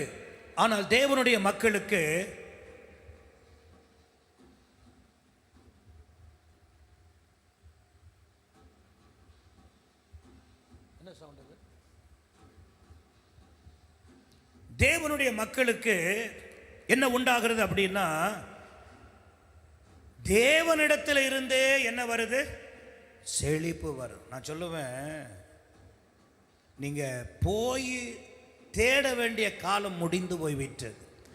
ஆசீர்வாதத்திற்காக போய் நின்று தேடி காத்திருந்த காலம் முடிந்து விட்டது.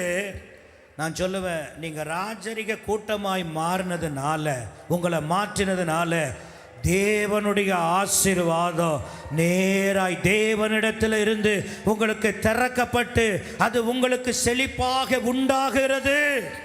அல்லேலூயா, அல்லேலூயா. நான் சொல்லுவேன், ஆசீர்வாதத்தின் வாசல்கள் திறக்கப்படுகிறது. ஆசீர்வாதத்தின் வாசல்கள் என்ன செய்கிறது? திறக்கப்படும். ஏசாயா 45ஆம் அதிகாரம் 4ஆம் வசனம் வாசிங்க. வெண்கல கதவுகளை உடைத்து இரும்பு தாழ்பாள்களை முறித்து அந்தகாரத்தில் இருக்கிற பொக்கிஷங்களையும் ஒளிப்பிடத்தில் இருக்கிற புதையல்களையும் உனக்கு கொடுப்பேன். நல்லா கவனிங்க, மீண்டும் வாசிங்க.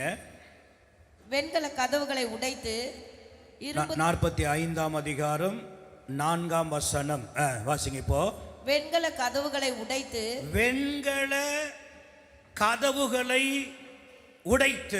இரும்பு தாழ்பாள்களை முறித்து அந்தகாரத்தில் இருக்கிற பொக்கிஷங்களையும் ஒளிப்பிடத்தில் இருக்கிற புதையல்களையும் மறைந்து கிடக்கிற புதையல்களையும் உனக்கு கொடுப்பேன். ஏன்னா நான் என் தாசனாகிய யாக்கோபின் நிமித்தம். நல்லா கவனிங்க, வெண்கல கதவு உடைப்பாராம், இரும்பு தாழ்பாள்களை முறிப்பாராம், அந்தகாரத்தில் இருக்கிற பொக்கிஷங்களை ஒளிபிடத்தில் இருக்கிற புதையல்களை ஆண்டவர் என்ன செய்வாராம்? கொடுப்பாராம். தேவன் கொடுக்கிற விதத்தை நீங்கள் கவனிக்கணும். நல்லா கவனிங்க. பொக்கிஷம் என்றால் என்ன சொல்லுங்க? பொக்கிஷம் என்ன?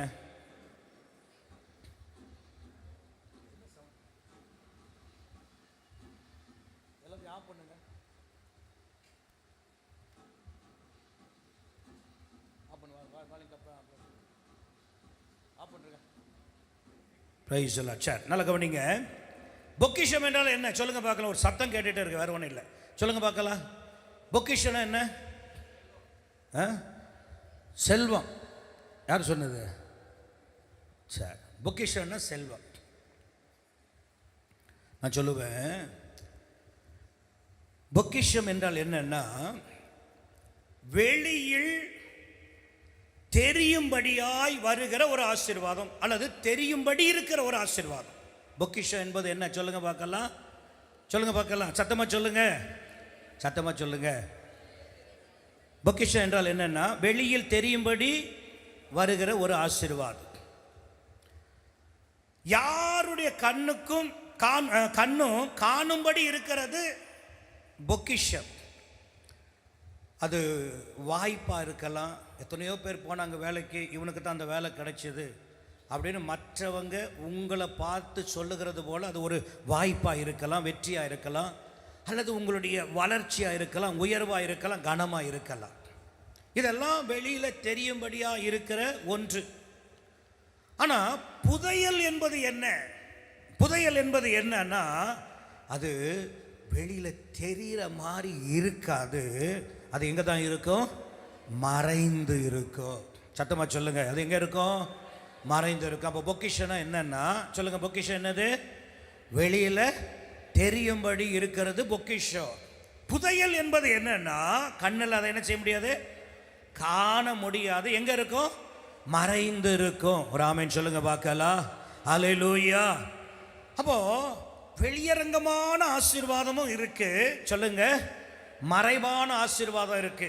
இப்போ நம்ம என்னன்னா, நம்ம கண்ணில் எதெல்லாம் நமக்கு தெரியுதோ இதுதான் ஆசீர்வாதம் அப்படின்னு நினச்சி இந்த ஆசீர்வாதத்தை நாம் என்ன செய்கிறோம், கேட்குறோம். இந்த ஆசீர்வாதம் வேணும், இது வேணும் அப்படின்னு கேட்குறோம். ஆனால் உங்கள் கண்ணுக்கே தெரியாத மறைந்து இருக்கிற ஏராளமான ஆசீர்வாதங்கள் இருக்கிறது. ஒரு ஆமென் சொல்லுங்க பார்க்கலாம்.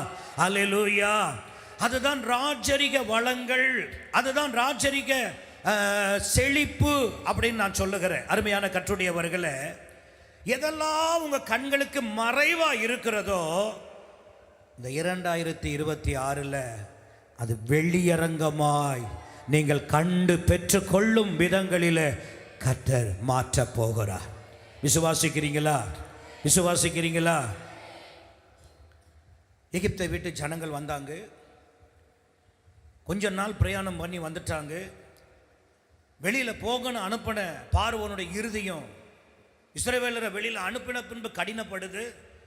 தன்னுடைய தேசத்தில் பார்க்குறான், இத்தனை வருஷம் அவங்க வேலை செஞ்சு நம்ம இந்த பட்டணத்தெல்லாம் நம்ம கட்டணுமே, இவங்க உழைப்பில் நம்ம தேசத்தை நல்லா வலிமையாக்கணுமே, இப்படிப்பட்ட ஒரு ஜனத்தை பைத்தியக்காரத்தனமாக நான் அனுப்பிட்டேனே அப்படின்னு நினச்சிட்டு திரும்பவும் எல்லாரும் இராணுவத்தை எடுத்துக்கோங்க, நம்ம அவர்களை திரும்பவும் அடிமையாக்கி நம்முடைய தேசத்திற்குள்ள கொண்டு வரலாம். அவங்களுக்கு யுத்தம் பண்ண தெரியாது, அவங்க கையில் யுத்த ஆயுதம் இல்லை, எல்லாம் தெரிஞ்சுக்கிட்டு இராணுவத்தை காண்பித்து மிரட்டலான்னு இராணுவத்தை கொண்டு வருகிறார், ரதத்தை கொண்டு வருகிறார். இந்த இஸ்ரவேல் ஜனங்கள் எல்லாம் வனாந்தரத்தில் அப்படியே பைத்தியக்காரன் மாதிரி அப்படியே போதுங்க, எங்கே போகிறேன்னு தெரியாமல் போதுங்க. போகிற வேளையில் பின்னாடி வருகிற பார்வோனின் ரதத்தையும் பார்த்த உடனே மோசே இடத்துல போய் அழுகிறாங்க, முறையிடுகிறாங்க, பயப்படுகிறாங்க, ஓட ஆரம்பிக்கிறாங்க. ஓடனா கொஞ்சம் தூரம் ஓடனா அதுக்கப்புறம் ஓட முடியாத என்ன வந்துடுச்சு, செங்கடல் வந்து நிற்கிது. மோசேருடைய கண்களிலே செங்கடல், இஸ்ரவேலுடைய மக்களுடைய கண்களிலே செங்கடல். ஆனால் உண்மை என்னன்னா, உங்களுக்கும் எனக்கும் தெரியாத ஒரு மறைவான இடத்துல ஒரு புது வழி இருக்கு என்பதை கர்த்தர் அன்றைக்கு திறந்து நடத்தினார். ஒரு ஆமென் சொல்லுங்க பார்க்கலாம். அல்லேலூயா, அல்லேலூயா. இதுவரைக்கும் உங்கள் கண்கள் இது போன்ற அற்புதத்தை பார்க்காம மறைக்கப்பட்டு இருந்திருக்கலாம். ஒருவேளை இதை நீங்கள் இதுவரையும் பார்க்காம இருந்திருக்கலாம். இந்த 2026 கர்த்தர் மறைக்கப்பட்ட வழிகளை, மூடப்பட்ட வழிகளை, பாதையே இல்லை என்று நினைக்கிற இடங்களிலும் மறைந்திருக்கிற ஆசீர்வாதங்களை உன்னுடைய வீட்டை தட்டி கர்த்தர் உனக்கு கொண்டு வந்து கொடுக்கிறவரா இருக்கிறார். அல்லேலூயா, அல்லேலூயா. அருமையான கர்த்தருடையவர்களே,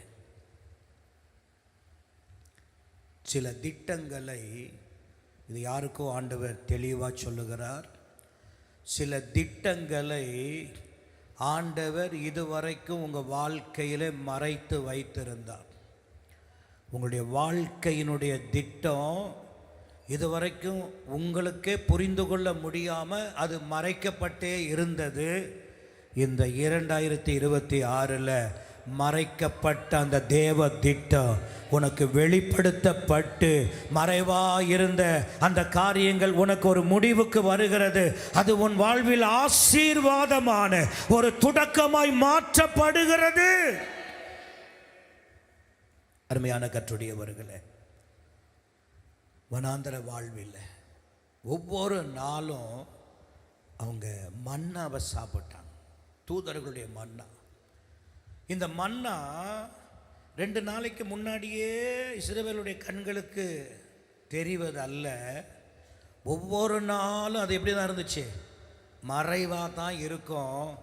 ஒவ்வொரு நாள் வரும்போதெல்லாம் மறைந்திருக்கிற தூதர்களுடைய மன்னா அவங்களுக்கு அந்தந்த நேரங்களிலே அனுப்பப்பட்டு அவர்கள் புசித்து பலனடைந்து புறப்பட்டார்கள். அருமையான கர்த்தருடையவர்களே, நான் சொல்லுவேன், உன்னுடைய வாழ்க்கையில் உன்னுடைய பிரயாணம் தடைப்பட போகிறது இல்லை. உனக்குரிய மன்னா போன்ற புதையல் ஆண்டவர் ஒவ்வொரு நாளும் கொடுத்து உன்னை முன்னேறி நடத்தி கொண்டு தம்முடைய சித்தத்திற்கு நேராக உன்னை நடத்தி கொண்டே இருப்பார். அருமையான கர்த்தருடையவர்களே, சாமுவேல் தீர்க்கதரிசி ஈசாயினுடைய வீட்டிற்கு போயிட்டான். சாமுவேல் தீர்க்கதரிசி தான், ஆனாலும் அவனுக்கு யார் ஈசாயினுடைய பிள்ளைகளில் யார் ராஜா என்பது அவனுக்கு மறைக்கப்பட்டு தான் இருந்தது. ஒரு பெரிய தீர்க்கதரிசி தான், ஆனாலும் அவனுக்கும் ஒரு திட்டம் மறைக்கப்பட்டு தான் இருந்தது. ஈசாயினுடைய வீட்டிற்கு போயிட்டான். முதல் பிள்ளைய பார்க்குறான், கம்பீரமாக இருக்கிறான். உடனே தைல குப்பியை தூக்கிட்டான். இவனை தான் இருக்கும், இவன் தான் பயங்கரமாக வாட்ட சாட்டமாக இருக்கிறான் அப்படின்னு தூக்குனா ஆண்டவர் சொல்லிட்டாரு, இவன் இல்லை. ரெண்டாவது வரான், இவன் இல்லை. மூணாவது வரான், இவன் இல்லை. கடைசி வரைக்கும் வந்தாச்சு, வீட்டில் இருந்த வரைக்கும் இல்லை இல்லை. இப்போ சாமுவேல் கேட்குறான், உன் பிள்ளைகள் இவ்வளவு தானா? அப்போ தான் சொல்கிறாங்க, இன்னும் ஒருத்தன் வனாந்தரத்தில் ஆடு மேய்ச்சிட்டு இருக்கிறான். நான் சொல்லுவேன், ரகசியமான இடத்துல தாவீதுக்காக ஒரு திட்டத்தை ஆண்டவர் மறைவாய் புதையலை போல வைத்தார். காலம் வந்த பொழுது அந்த மறைவான புதையல் வெளிப்பட்டது, சரித்திரமுடையதாய் மாறினது. அல்லேலூயா, அல்லேலூயா. நான் சொல்ல, உங்கள் கண்கள் பார்க்காத இடத்தில் தேவன் ஏற்படுத்தி வைத்து இருப்பவைகளையே புதையல் என்று நான் சொல்லுகிறேன். இன்னும் உங்கள் கண்கள் அதை என்ன செய்யல, பார்க்கல. உங்களுடைய நன்மையை இன்னும் உங்க கண்ணு பார்க்கல. உங்க அற்புதத்தை இன்னும் உங்க கண்கள் பார்க்கல. உங்களுக்கு ஆயத்தப்படுத்தினதை இன்னும் பார்க்கல. இன்னும் தேவனுடைய தெளிவான திட்டத்தை இன்னும் நீங்க பார்க்கல, இன்னும் புரியல. நான் சொல்லுவேன், இவைகளை நீங்கள் நினையாத நேரத்தில் கர்த்தர் வெளிப்பட பண்ணி உங்கள் வாழ்வின் உயர்வையும் உங்கள் கதவுகள் திறக்கிறதையும் வந்து சேர வேண்டிய புதையல்கள் வந்து சேருகிறதையோ அதை பார்த்து நீங்கள் பிரமிப்பு அடைகிறது தான் இந்த ஆண்டில் கர்த்தர் உங்கள் வாழ்வில் செய்கிற ஒரு அற்புதமான ஒன்று. ஒரு ஆமென் சொல்லுங்க பார்க்கலாம். அல்லேலூயா, அல்லேலூயா. அருமையான கர்த்தருடையவர்களை, இன்றைக்கு அப்படியே கண்ணை மூடி கையை தூக்குங்க. இன்னும் செய்தி முடியல, கண்ணை மூடி கை தூக்கி சொல்லுங்க, ஆண்டவரே, எங்கள் குடும்பத்திற்கு, எங்கள் பிள்ளைகள் வாழ்க்கைக்கு, நான் செய்கிற தொழிலுக்கு, என் வியாபாரத்திற்கு, என் பிஸ்னஸுக்கு, என் ஊழியத்திற்கு காணக்கூடாத பொக்கிஷங்களை, காணக்கூடாத புதையல்களை இந்த ஆண்டில் தருவேன் என்று சொன்னீர். நான் வார்த்தையை நம்புகிறேன், நான் அதை விசுவாசிக்கிறேன், நான் ஏற்றுக்கொள்ளுகிறேன், நான் பெற்றுக்கொண்டேன். சொல்லுங்க, நான் பெற்றுக்கொண்டேன், நான் பெற்றுக்கொண்டேன். அல்லேலூயா, அல்லேலூயா. முதலாவது ராஜரிக ஆசீர்வாத அடையாளம் என்னன்னு சொன்னேன். ரெண்டாவது ராஜரிக வளங்கள் எப்படிப்பட்டது, செழிப்புள்ளது என்பதை சொன்னேன். மூன்றாவதாக ராஜரிக கிருபை. சொல்லுங்க பார்க்கலாம், என்னது? சத்தமா சொல்லுங்க பார்க்கலாம். எல்லாரும் பக்கத்தில் காதை பார்த்து சொல்லுங்க. சில பேர் தூங்கிட்டு இருக்கிற மாதிரி இருக்கு. நீங்க இந்த வார்த்தையை விட்டுட்டீங்கன்னா ஆசீர்வாதத்தை இழந்துருவீங்க. சொல்லுங்க பார்க்கலாம், ராஜரிக கிருபை. சத்தமா சொல்லுங்க, ராஜரிக கிருபை. இப்ப நான் கேட்கிறேன், ராஜரிக கிருபை என்றால் என்ன? சொல்லுங்க, ராஜரிக கிருபை என்றால் என்ன? நான் சொல்லுவேன், கிருபை என்பது வேறு, ராஜரிக கிருபை என்பது வேறு. சத்தமா ஒரு அலையிலே சொல்லுங்க பார்க்கலாம். அல்லேலூயா, அல்லேலூயா. கிருபை என்பது நாம் தகுதி இல்லாதவராக இருந்தாலும் தேவன் நமக்கு வழங்கும் அன்பும் உதவியும் ஆகும். சரியா? நாம் தகுதி இல்லை, ஆனாலும் ஆண்டவர் நமக்கு என்ன செய்கிறார்? கொடுக்கிற, வழங்குகிற அன்பும் உதவியும் ஆகும்.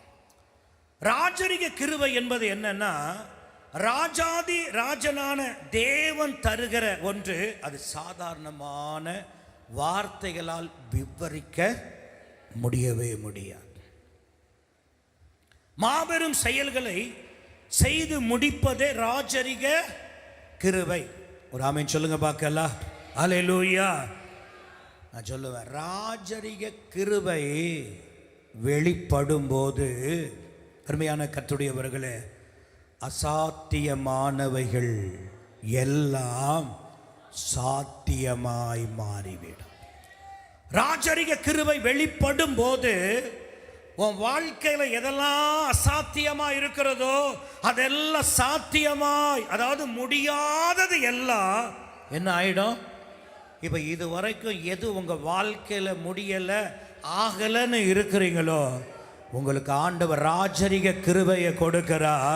முடியாதது முடிய போகிறது. ஒரு ஆமென் சொல்லுங்க பார்க்கலாம். சந்தோஷமாய் சொல்லுங்க பார்க்கலாம். அல்லேலூயா, அல்லேலூயா. முடியவே முடியாது என்ற சொல், இந்த ராஜரிக கிருபை வந்தா அந்த சொல் மறைந்து விடும். முடியவே முடியாது என்கிற சொல் என்ன செய்யும்? மறைந்து போய்விடும். இனி ஆகவே ஆகாது அப்படின்னு நீங்க எதையெல்லாம் நீங்க முத்திரை குத்தி வச்சிருக்கிறீங்களோ, நான் சொல்லுவேன், இந்த ராஜரிக கிருபையை ஆண்டவர் உங்க மேல வைக்கும் போது ஆகவே ஆகாது என்று சொன்னீங்கல்ல, அந்த சொல் எல்லாம் தானாய் மறைந்து போய்விடும்.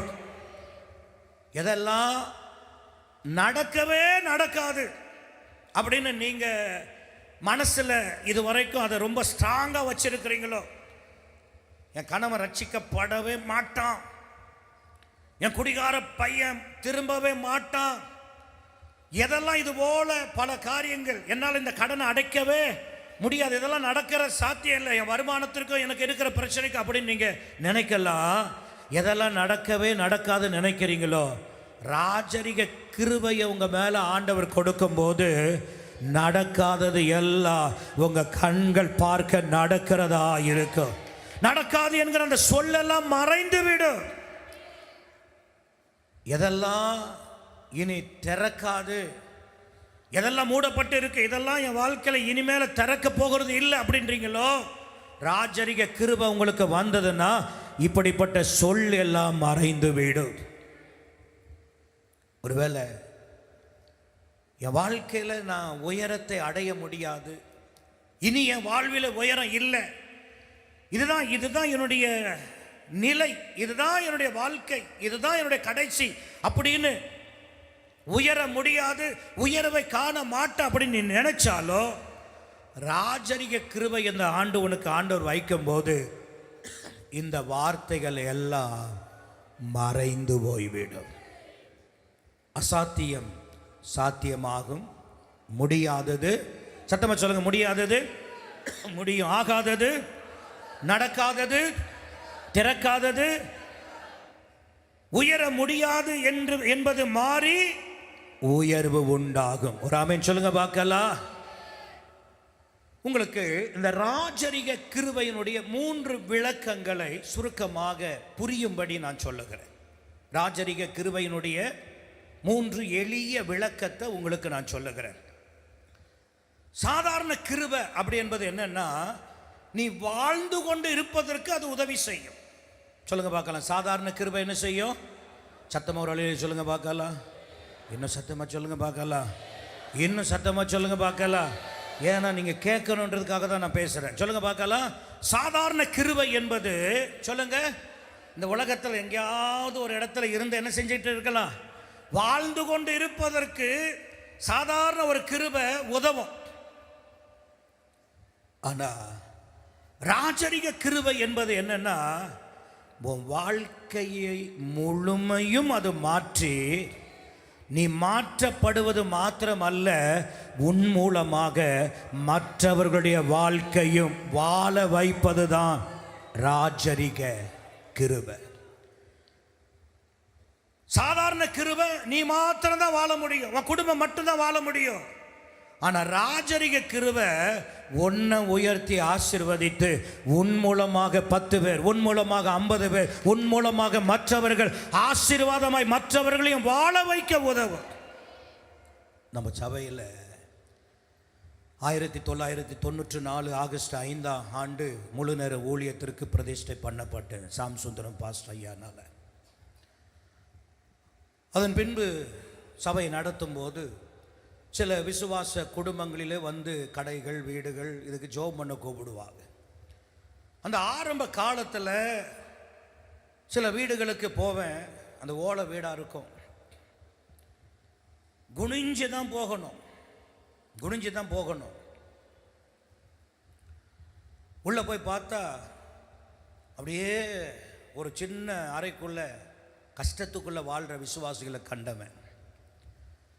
பிளாட்பாரத்தில் வியாபாரம் செய்த சில விசுவாச பிள்ளைகள் விசுவாசிகளே கடைகளில் பலமுறை ஜெபம் பண்ணியிருக்கிறேன்.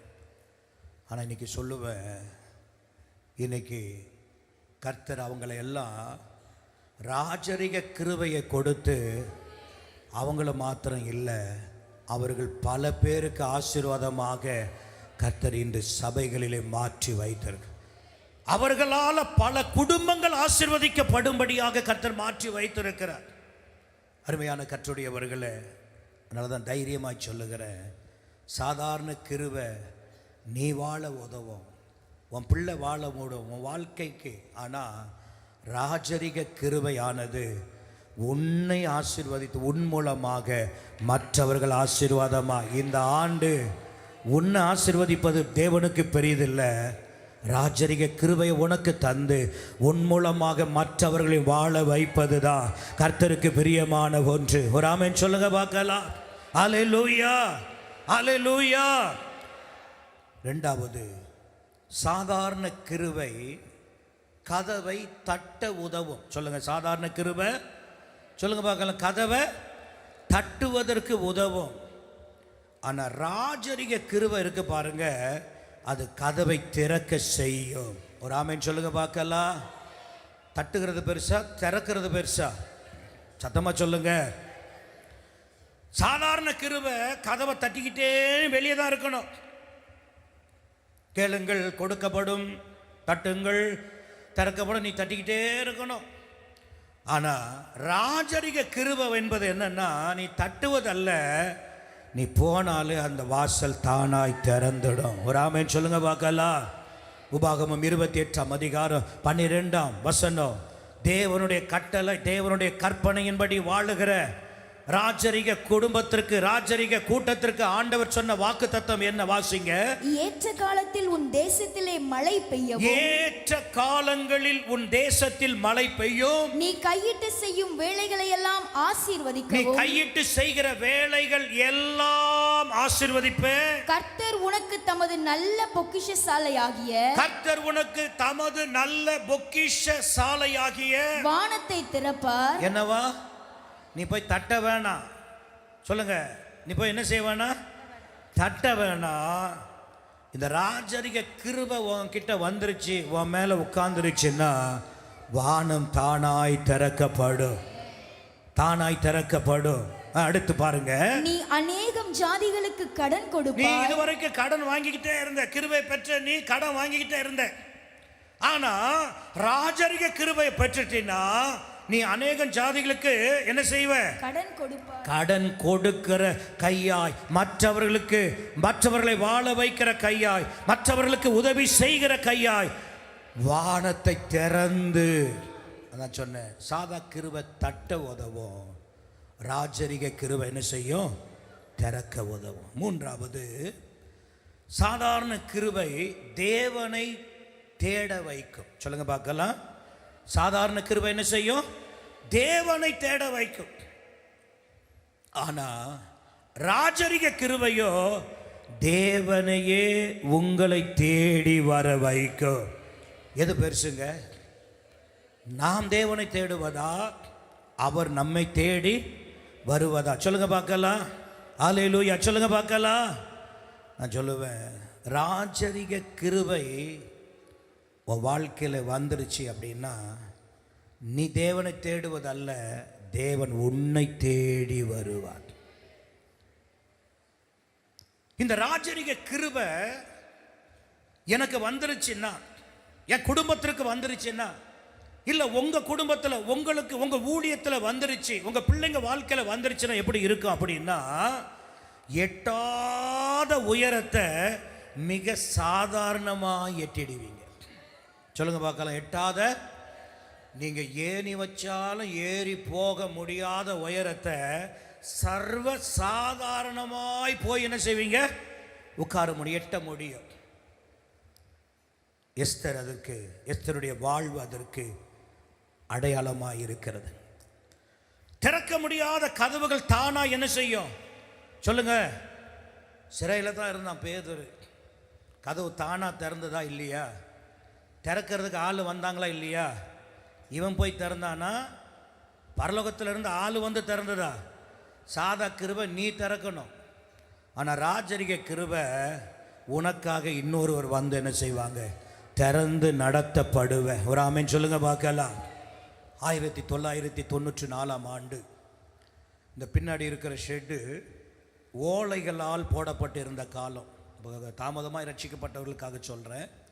ஓலைகள் இருந்த நேரம். அப்போல்லாம் வந்து மரங்கள் இதெல்லாம் சின்ன சின்னதாக இருந்த நேரம். ஒரு பயங்கரமான புயல் வந்தது. அந்த புயலில் தான் திருவற்றூரில் ஒரு கப்பல் ஒதுங்கின நேரம். அந்த நேரத்தில் நான், அம்மா எல்லாம் கொஞ்சம் பேர் படுத்திருந்தோம். அங்கங்கே அந்த ஆலயத்திலேயே கிடப்போம். அப்போல்லாம் இந்த ரூம்பு யாருக்குமே ரூம்பு கிடையாது. ஓலை ஷெட்டில் தான் நாங்கள். அந்த நேரத்தில் பார்த்திங்கன்னா பயங்கரமான புயல், காற்று. பார்த்திங்கன்னா ஒவ்வொரு மூங்கிலும் முறுக்குது, சவுண்டு கொடுக்குது புயலில். அப்படியே டார்ச் அடித்து பார்த்தா ஒவ்வொன்றும் இருக்கிற அந்த இடத்த விட்டு ஆடி அப்படியே குலுங்குது, மேலே வருது. கஷ்டம். கொஞ்சம் நேரத்தில் பார்த்திங்கன்னா திடீர்னு ஒரு காற்று அப்படியே ஒட்டு மொத்தமாக எல்லாத்தையும் என்ன செஞ்சு சாட்சி போட்டு, தண்ணி முழங்காலுக்கு மேலே தண்ணி நிற்கிது. ஒட்டு மொத்த ஓலை அப்படியே கீழே அப்படியே மொத்தமாக விழுந்து கிடக்குது. உள்ளுக்குள்ளே எல்லா ஃபேனும் தண்ணிக்குள்ளே போயிடுச்சு. டியூப் லைட்டு உடஞ்சி விழுது. ஸ்பீக்கர் எல்லாம், அந்த காலத்தில் இருந்த ஸ்பீக்கர் எல்லாம் போயிடுச்சு. புல்பெட்டி சோறு இருக்கும், அதுவும் இடிந்து கீழே விழுது. பயங்கரமான ஒரு நிலைமை. அம்மா அந்த ஆம்பு ரூமில் படுத்திருந்தாங்க. அவங்கள எழுப்பி வேனு பின்னாடி சின்ன கோயில்கிட்ட வேனு. அப்போ அம்மாக்கிட்ட சொல்கிறோம், வேனில் போய் நம்ம உட்காந்துக்கலாம் அப்படின்னு சொல்லி இவங்க எழுந்து வந்து ஷெட்டு விழுந்ததை அவங்க பார்க்கல. ரொம்ப டயர்டாக படுத்து தூங்குறாங்க. ஷெட்டு விழுந்ததை பார்த்துடக்கூடாது அப்படின்னு சொல்லி இந்த கேட்டு வழியாக, இங்கே ஒரு கேட்டு இருக்குது பார்த்தீங்களா, இந்த கேட்டு வழியாக அப்படியே தண்ணியில் நடந்து பின்னாடி போய் அந்த வாசலுக்கு போயிடுவோம் அப்படின்னு சொல்லி அம்மாவை வெளியில் கூப்பிட்டு வந்தாச்சு. வந்தால் போயிட்டு வேனில் ஏறிக்கலாம், தண்ணி நிறைய வந்துடுச்சு அப்படின்னு சொன்ன உடனே அம்மா அப்படியே பெட்ஷீட் போட்டு மூடிட்டே இருந்தவங்க திறந்து பார்த்தா ஷெட்டு அப்படியே கீழே கிடக்கு. இப்போ என்னன்னா பிரச்சனை என்னென்னா, இந்த கேட்டு ஆனது பூட்டி கிடக்கு. இந்த கேட்டு என்ன செய்யுது? பெரிய பூட்டில் பூட்டி கிடக்குது. இது சாவி எங்கே இருக்குன்னா, முன்னாடி அங்கே வாட்ச்மேன் இருக்கிற அந்த இடத்துல இருக்குது. இப்போ போய் சாவி எடுக்கணும்னா இங்கே ஓலை ஷெட்டு கிடக்க. இதை தாண்டி இருட்டில் போக முடியாது. நள்ளிரவு 2-2:30-3 மணி இருக்கும். நள்ளிரவு என்ன பண்ணுறது தெரியல. அப்படியே திகைத்து நிற்கிறோம். அடுத்த ஒரு காற்று வந்தது. திடீர்னு அந்த 2 கேட்டும் டமால்னு திறந்தது. நாங்கள் ரொம்ப ஈஸியாக வெளியில் போயிட்டோம். ஒரு ஆமை சொல்லுங்க பார்க்கலாம். இது அம்மா பல முறை என்ன சொல்லியிருக்காங்க. எத்தனை பேர் கேட்டு இருக்கிறீங்க? நல்லா கவனிங்க. கிருபை தட்டணும்.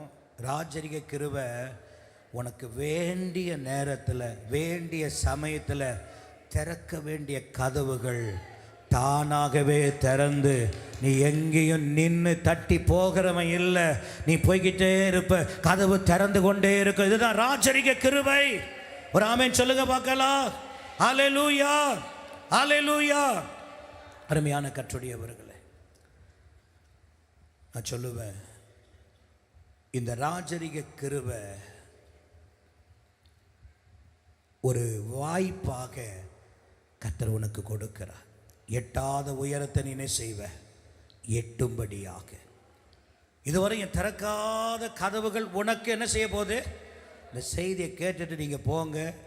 இந்த 1ஆம் தேதியை திறந்தது, முடிந்தது, நடந்தது என்கிற அற்புத சாட்சியை நீங்கள் இன்னைக்கே நீங்கள் கேட்க காண போகிறீர்கள். அல்லேலூயா, அல்லேலூயா. நான் சொல்லுவேன், ராஜரிக கிருபையை பெற்ற உனக்கு வாய்ப்புகளை கர்த்தர் அதிகமாய் வைத்திருக்கிறார். இதுவரைக்கும் நீ கிருபையை பெற்றுட்டு வாய்ப்புக்காக அலைஞ்ச. இந்த கம்பெனியில் எனக்கு வாய்ப்பு கிடைக்காதா? இந்த கம்பெனிலேருந்து என்னை அழைக்க மாட்டார்களா? இந்த இடத்துல நான் போகணுமே இங்கேருந்து அப்படின்னு நீ மற்றவர்களுடைய வாய்ப்புக்காக நீ காத்திருந்த. ஆனால் நான் சொல்லுவேன், ராஜரிக கிருபை உனக்கு ஒரு தகுதியும் இல்லைன்னா கூட வாய்ப்புகள் உனக்கு வரிசையில் வந்து நிற்கும். இதெல்லாம் நடக்குமா? சொல்லுங்க. நடந்திருக்கா? நடந்திருக்கா? எங்க நடந்திருக்கு? சொல்லுங்க, எங்க நடந்திருக்கு?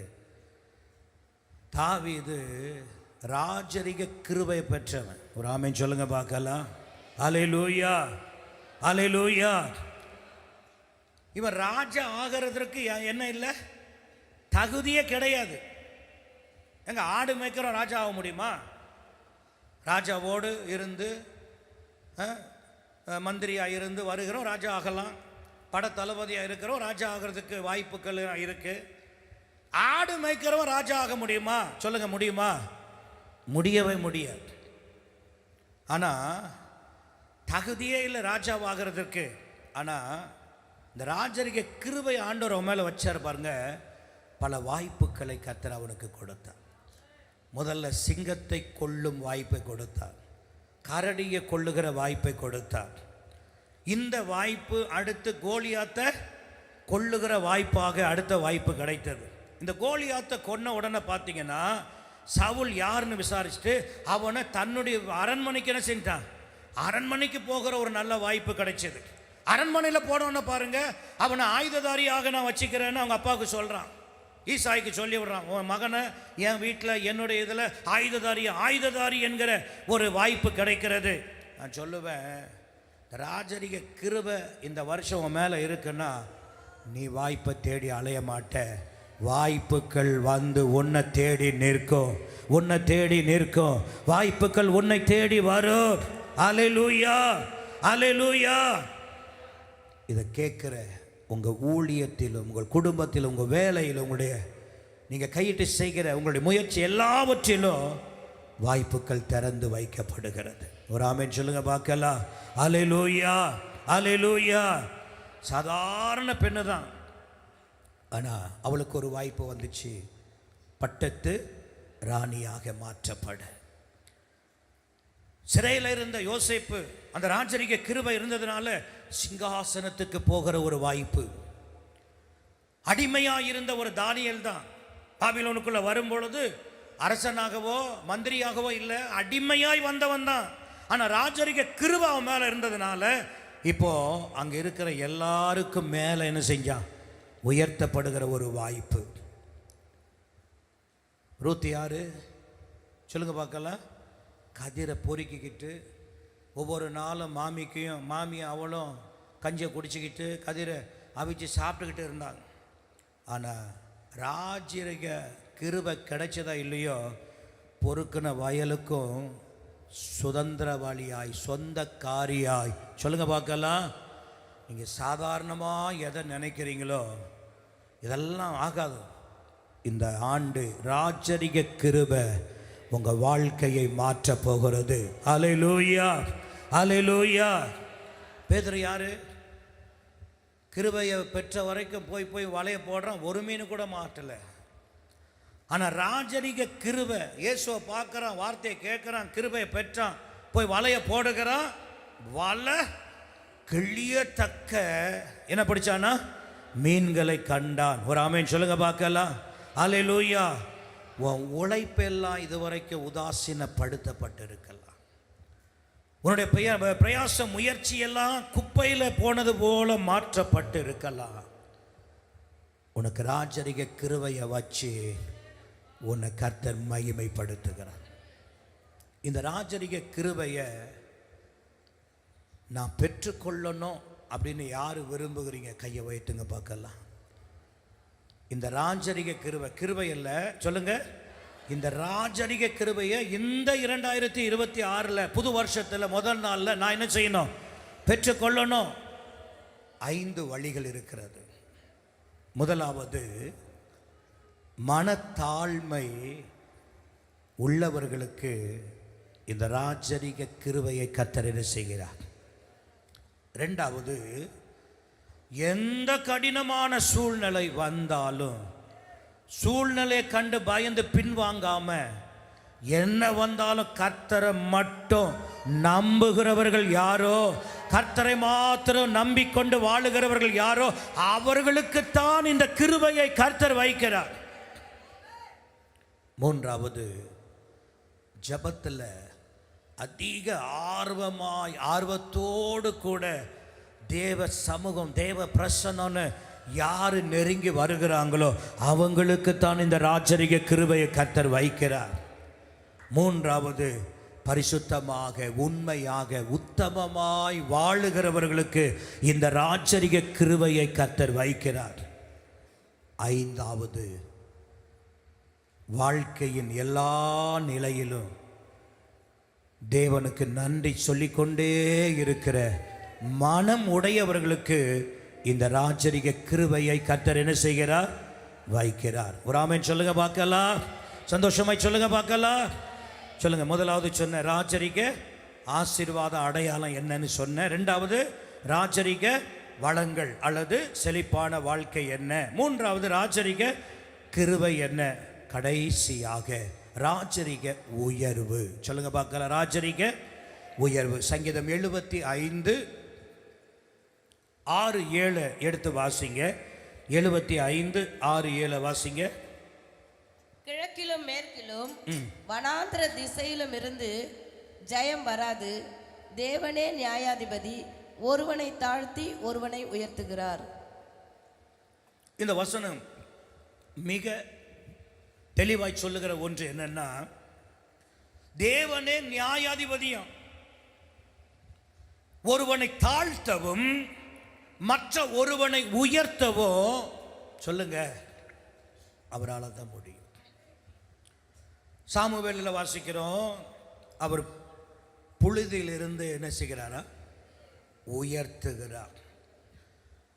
நிருபத்தில் வாசிக்கிறோம், பலத்த கையில் அடங்கி இருங்கள், ஏற்ற நேரத்தில் அவர் உங்களை என்ன செய்வார். நான் சொல்லுவேன், இந்த ராஜரிக உயர்வு என்பது மனிதன், இன்றைய கால மனிதன் என்ன செய்கிறான்னா, அவனுடைய சின்ன புத்தி, நான் வேலை செஞ்சா தானே, நான் சம்பாதிச்சா தானே நான் வாழ்க்கையில் உயர முடியும், மேலே போக முடியும், சேர்த்து வைக்க முடியும், வீடு கட்ட முடியும், அதை செய்ய முடியும், இது செய்ய முடியும் அப்படின்னு கோயில் குளம் இல்லாமல், ஆராதனை இல்லாமல், சபையில் நடக்கிற கூட்டம் கூட இல்லாமல் ஓடி ஓடி ஓடி ஓடி கேட்டால் பிஸியாக இருக்கிறாங்கன்னு வாங்க. நீங்கள் அவங்க கிட்ட பக்கத்தில் உட்காந்து இவ்வளோவா போய் உழைச்சிங்களா, என்ன சேர்த்தீங்கன்னா சொல்லுங்கள் பார்க்கலாம். ஒன்றும் இல்லை. அதுதான் சரியான வார்த்தை. கஷ்டப்பட்டு உழைக்கிறதுனால உயர்வு வரும் என்பது உலகம் சொல்லும். ஒரு வேளை உழைச்சா உயர்வு உண்டுன்னு. அப்படின்னா இங்கே இருக்கிற நம்மில் எல்லாரும் இந்நேரம் எங்கேயோ உயரத்தில் போயிருக்கணும். இங்கே உழைக்காதவங்களா, இல்லை உழைக்க தெரியாதவர்களா, இல்லை உழைப்பதற்கான மனம் இல்லாதவர்களா? யோசித்து பாருங்க. எல்லாரும் உழைச்சோம், பிரயாசப்பட்டோம், ஆனாலும் ஒரு உயரத்தை அடைய முடியல. நான் சொல்லுவேன், படிப்புனால வாழ்க்கையில் உயர முடியும்னா எத்தனை படித்தோம் பைத்தியக்காரனை சுற்றுறான், எத்தனை படித்தோம் வேலை இல்லாமல் இருக்கிறான். யோசித்து பாருங்க. படிப்புனால உயர்வுன்னா எத்தனை பேர் இன்னைக்கு அதுக்கு எதிர்மறையாய் வாழுகிறவங்களை பார்க்குறோம். ஞானத்தினால அறிவினால இருந்தால் உயரலாம் அப்படின்னா எத்தனை பேர் ஞானமாக செஞ்சோம் கடைசியில் கோட்டை விட்டுட்டு ஒன்றும் இல்லாமல் உட்காந்துட்டு இருக்கிறாங்க. யோசித்து பாருங்கள். அப்படிப்பட்ட மனிதர்களாக நம்ம என்ன செய்கிறோம், பார்க்குறோம். வாழ்க்கையில் நம்ம பார்க்குறோம். நான் சொல்லுவேன், உயர்வு என்பது கர்த்தர் கொடுக்கிற ஒன்று.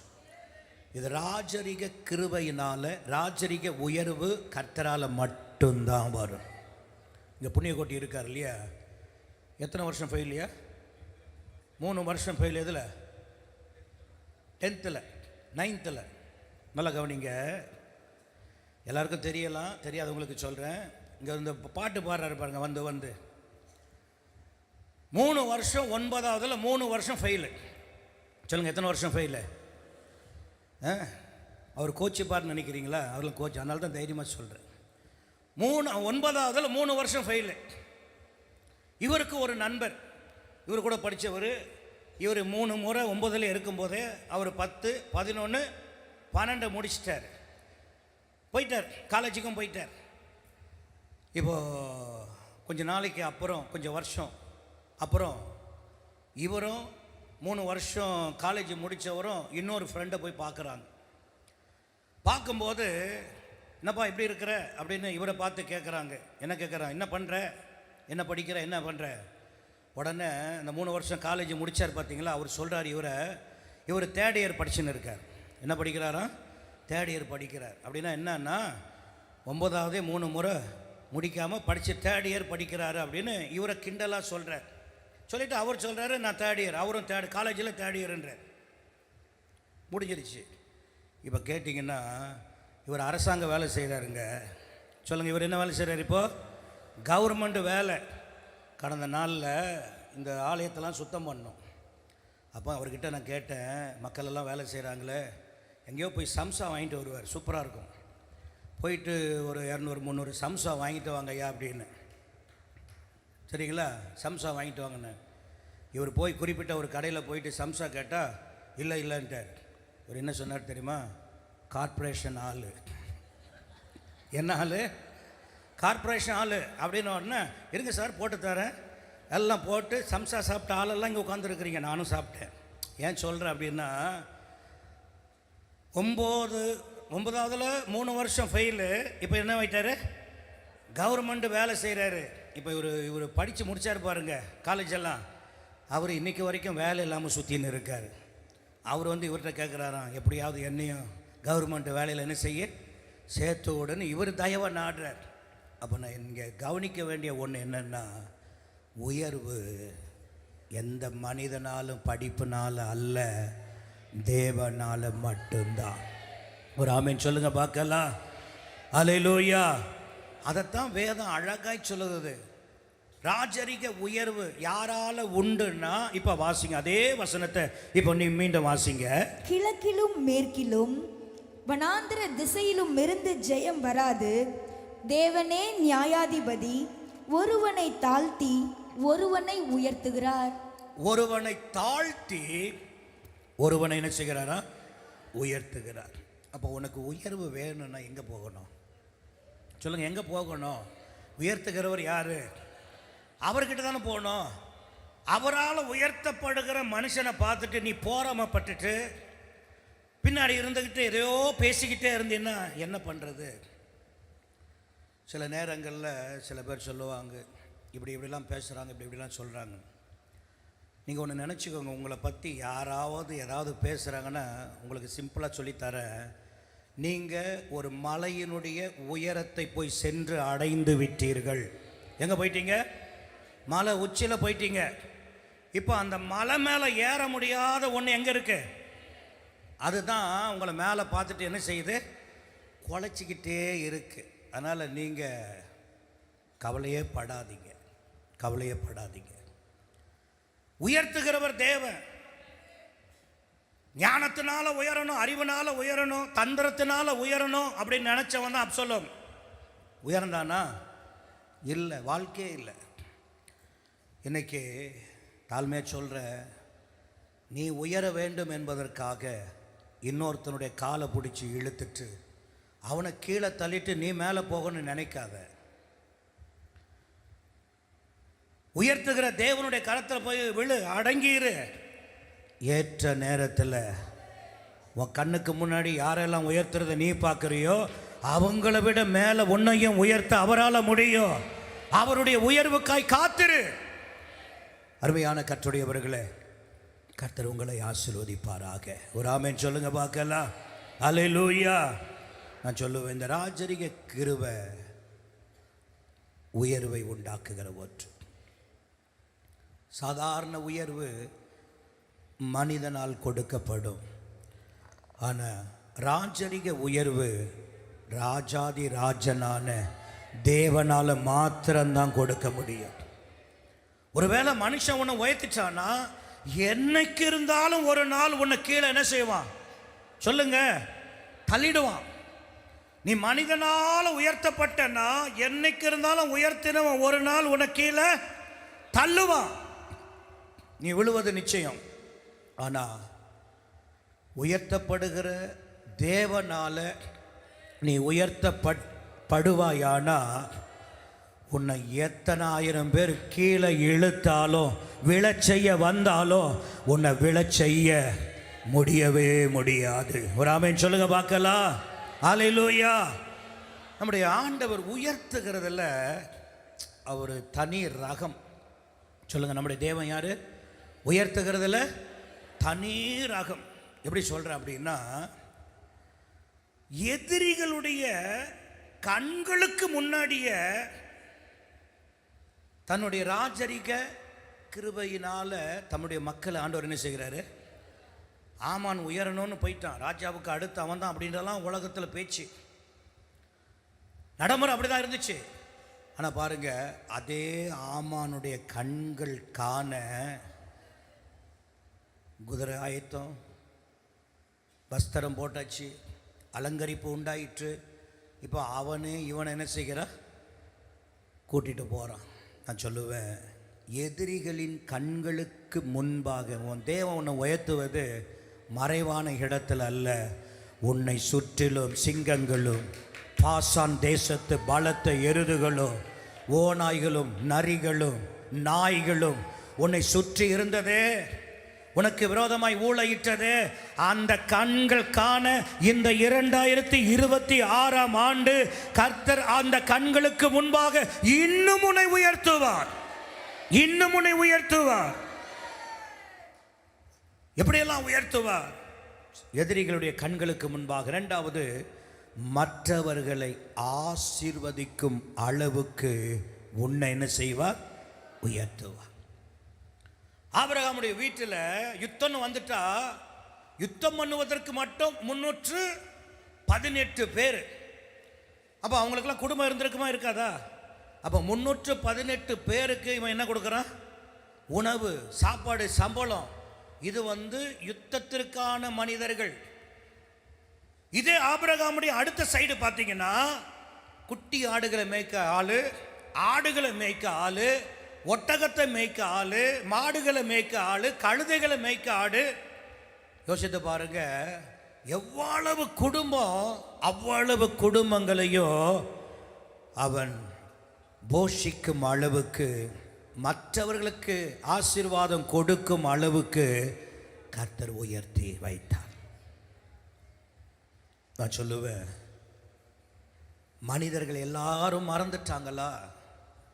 இவங்க மாத்திரம் எனக்காக ஒரு வார்த்தை பேசி இருந்தா எனக்கு இந்த காரியம் நடந்திருக்கும், என் வாழ்க்கை எப்போவோ மாறி இருக்கும், இவங்களால தான், இவங்க சொல்லாததுனால தான் அப்படின்னு நீ இந்த ஆராதனையில் இருப்பாயானா, மனிதர்கள் எல்லாரும் மறந்த நிலையிலும் உன்னை உயர்த்துகிற ஒரு யோசேப்பின் தேவன். எல்லா மனிதர்களும் அவனை மறந்தாங்க, ஆனால் கர்த்தர் அவனை என்ன செய்யலை? மறக்கவே இல்லை. நாலாவது, மற்றவர்கள் ஆச்சரியப்படும் அளவில் கர்த்தர் உயர்த்துவார். ரூத் யாரு? வயல்ல பொறுக்க போனவா, தானியத்தை கீழே சிந்துகிற கோதுமைய பாருங்க. யாராவது நினைச்சிருப்பாங்களா இன்னைக்கு கதிர் பொறுக்கி கொண்டு இருக்கிற இவன் தான் இந்த வயலுக்கு சொந்தக்காரி ஆவா? யாராவது நினைச்சிருப்பாங்களா? சாத்தியமே இல்லை. மற்றவர்களால் ஆச்சரியப்படும் அளவில் கர்த்தர் உயர்த்துவார். இதெல்லாம் எப்போ தெரியுமா? இன்னும் 10 வருஷம் பொறுத்தல்ல, இன்றையில இருந்து ஒவ்வொரு நாளும் கர்த்தர் உனக்கு அதை செய்ய வல்லவராய் இருக்கிறார், நல்லவராய் இருக்கிறார். விசுவாசிக்கிறீங்களா? ஆமென் சொல்லுங்க பார்க்கலாம். தானியேல் 7ஆம் அதிகாரம் 19ஆம் வசனத்தை கடைசியாக சீக்கிரம் வாசிங்க. ஆனாலும் உன்னதமானவருடைய பரிசுத்தவான்கள் ராஜரீகத்தை பெற்று என்றென்றைக்கும் உள்ள சதா காலங்களிலும் ராஜ்யத்தை சுதந்தரித்துக் கொள்வார்கள். ராஜரீகத்தை பெற்று, நான் சொன்னேன், முதலாவது ராஜரீக ஆசீர்வாதம் அடையாளம் என்ன காண்பித்தேன். இரண்டாவது ராஜரீக வளம் என்ன, செழிப்பு என்ன, எப்படி இருக்கும். மூன்றாவது ராஜரீக கிருபை எப்படி இருக்கும், ராஜரீக உயர்வு எப்படி இருக்கும். இன்றைக்கு உங்கள் மனசை மாற்றுங்க. வந்தது போல போகாதீங்க. நீங்கள் ராஜரீக ஆசாரிய கூட்டம், ராஜாதி ராஜனுடைய ஆசாரிய கூட்டம். நீங்கள் சாதாரணமானவர்கள் அல்ல. எல்லாரும் எழுந்து நிற்கலாமா? எல்லாரும் எழுந்து நிற்கலாம். எல்லாரும் எழுந்து நிற்போம்.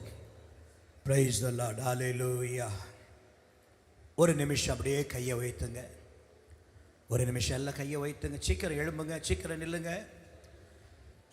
நான் சொல்கிறது அப்படியே செய்யுங்க. நீங்கள் அவிவிசுவாசப்பட்டுட்டு ஒவ்வொரு ஆண்டையும் தவற விடாதீங்க. இந்த ஆண்டு உனக்கு ஆண்டவர் பொன்னாய் கொடுத்திருக்கிற ஆண்டு, அற்புதமாய் கொடுத்திருக்கிற ஆண்டு. நல்ல கையை வைத்துங்க. ஆண்டவரே, ஒரே ஒரு வார்த்தை சொல்லுங்க போதும். ஆண்டவரே, நான் கேட்டது மனித சத்தமே அல்ல, இது தேவனுடைய வார்த்தை, உம்முடைய வார்த்தை, உம்முடைய தீர்க்கமான வார்த்தை. இதை நான் நம்புகிறேன். இந்த வார்த்தையை நான் விசுவாசிக்கிறேன். இந்த வார்த்தையை நான் ஏற்றுக்கொள்ளுகிறேன். உம்முடைய வார்த்தையின்படி எனக்கு செய்யும். ஆமென்.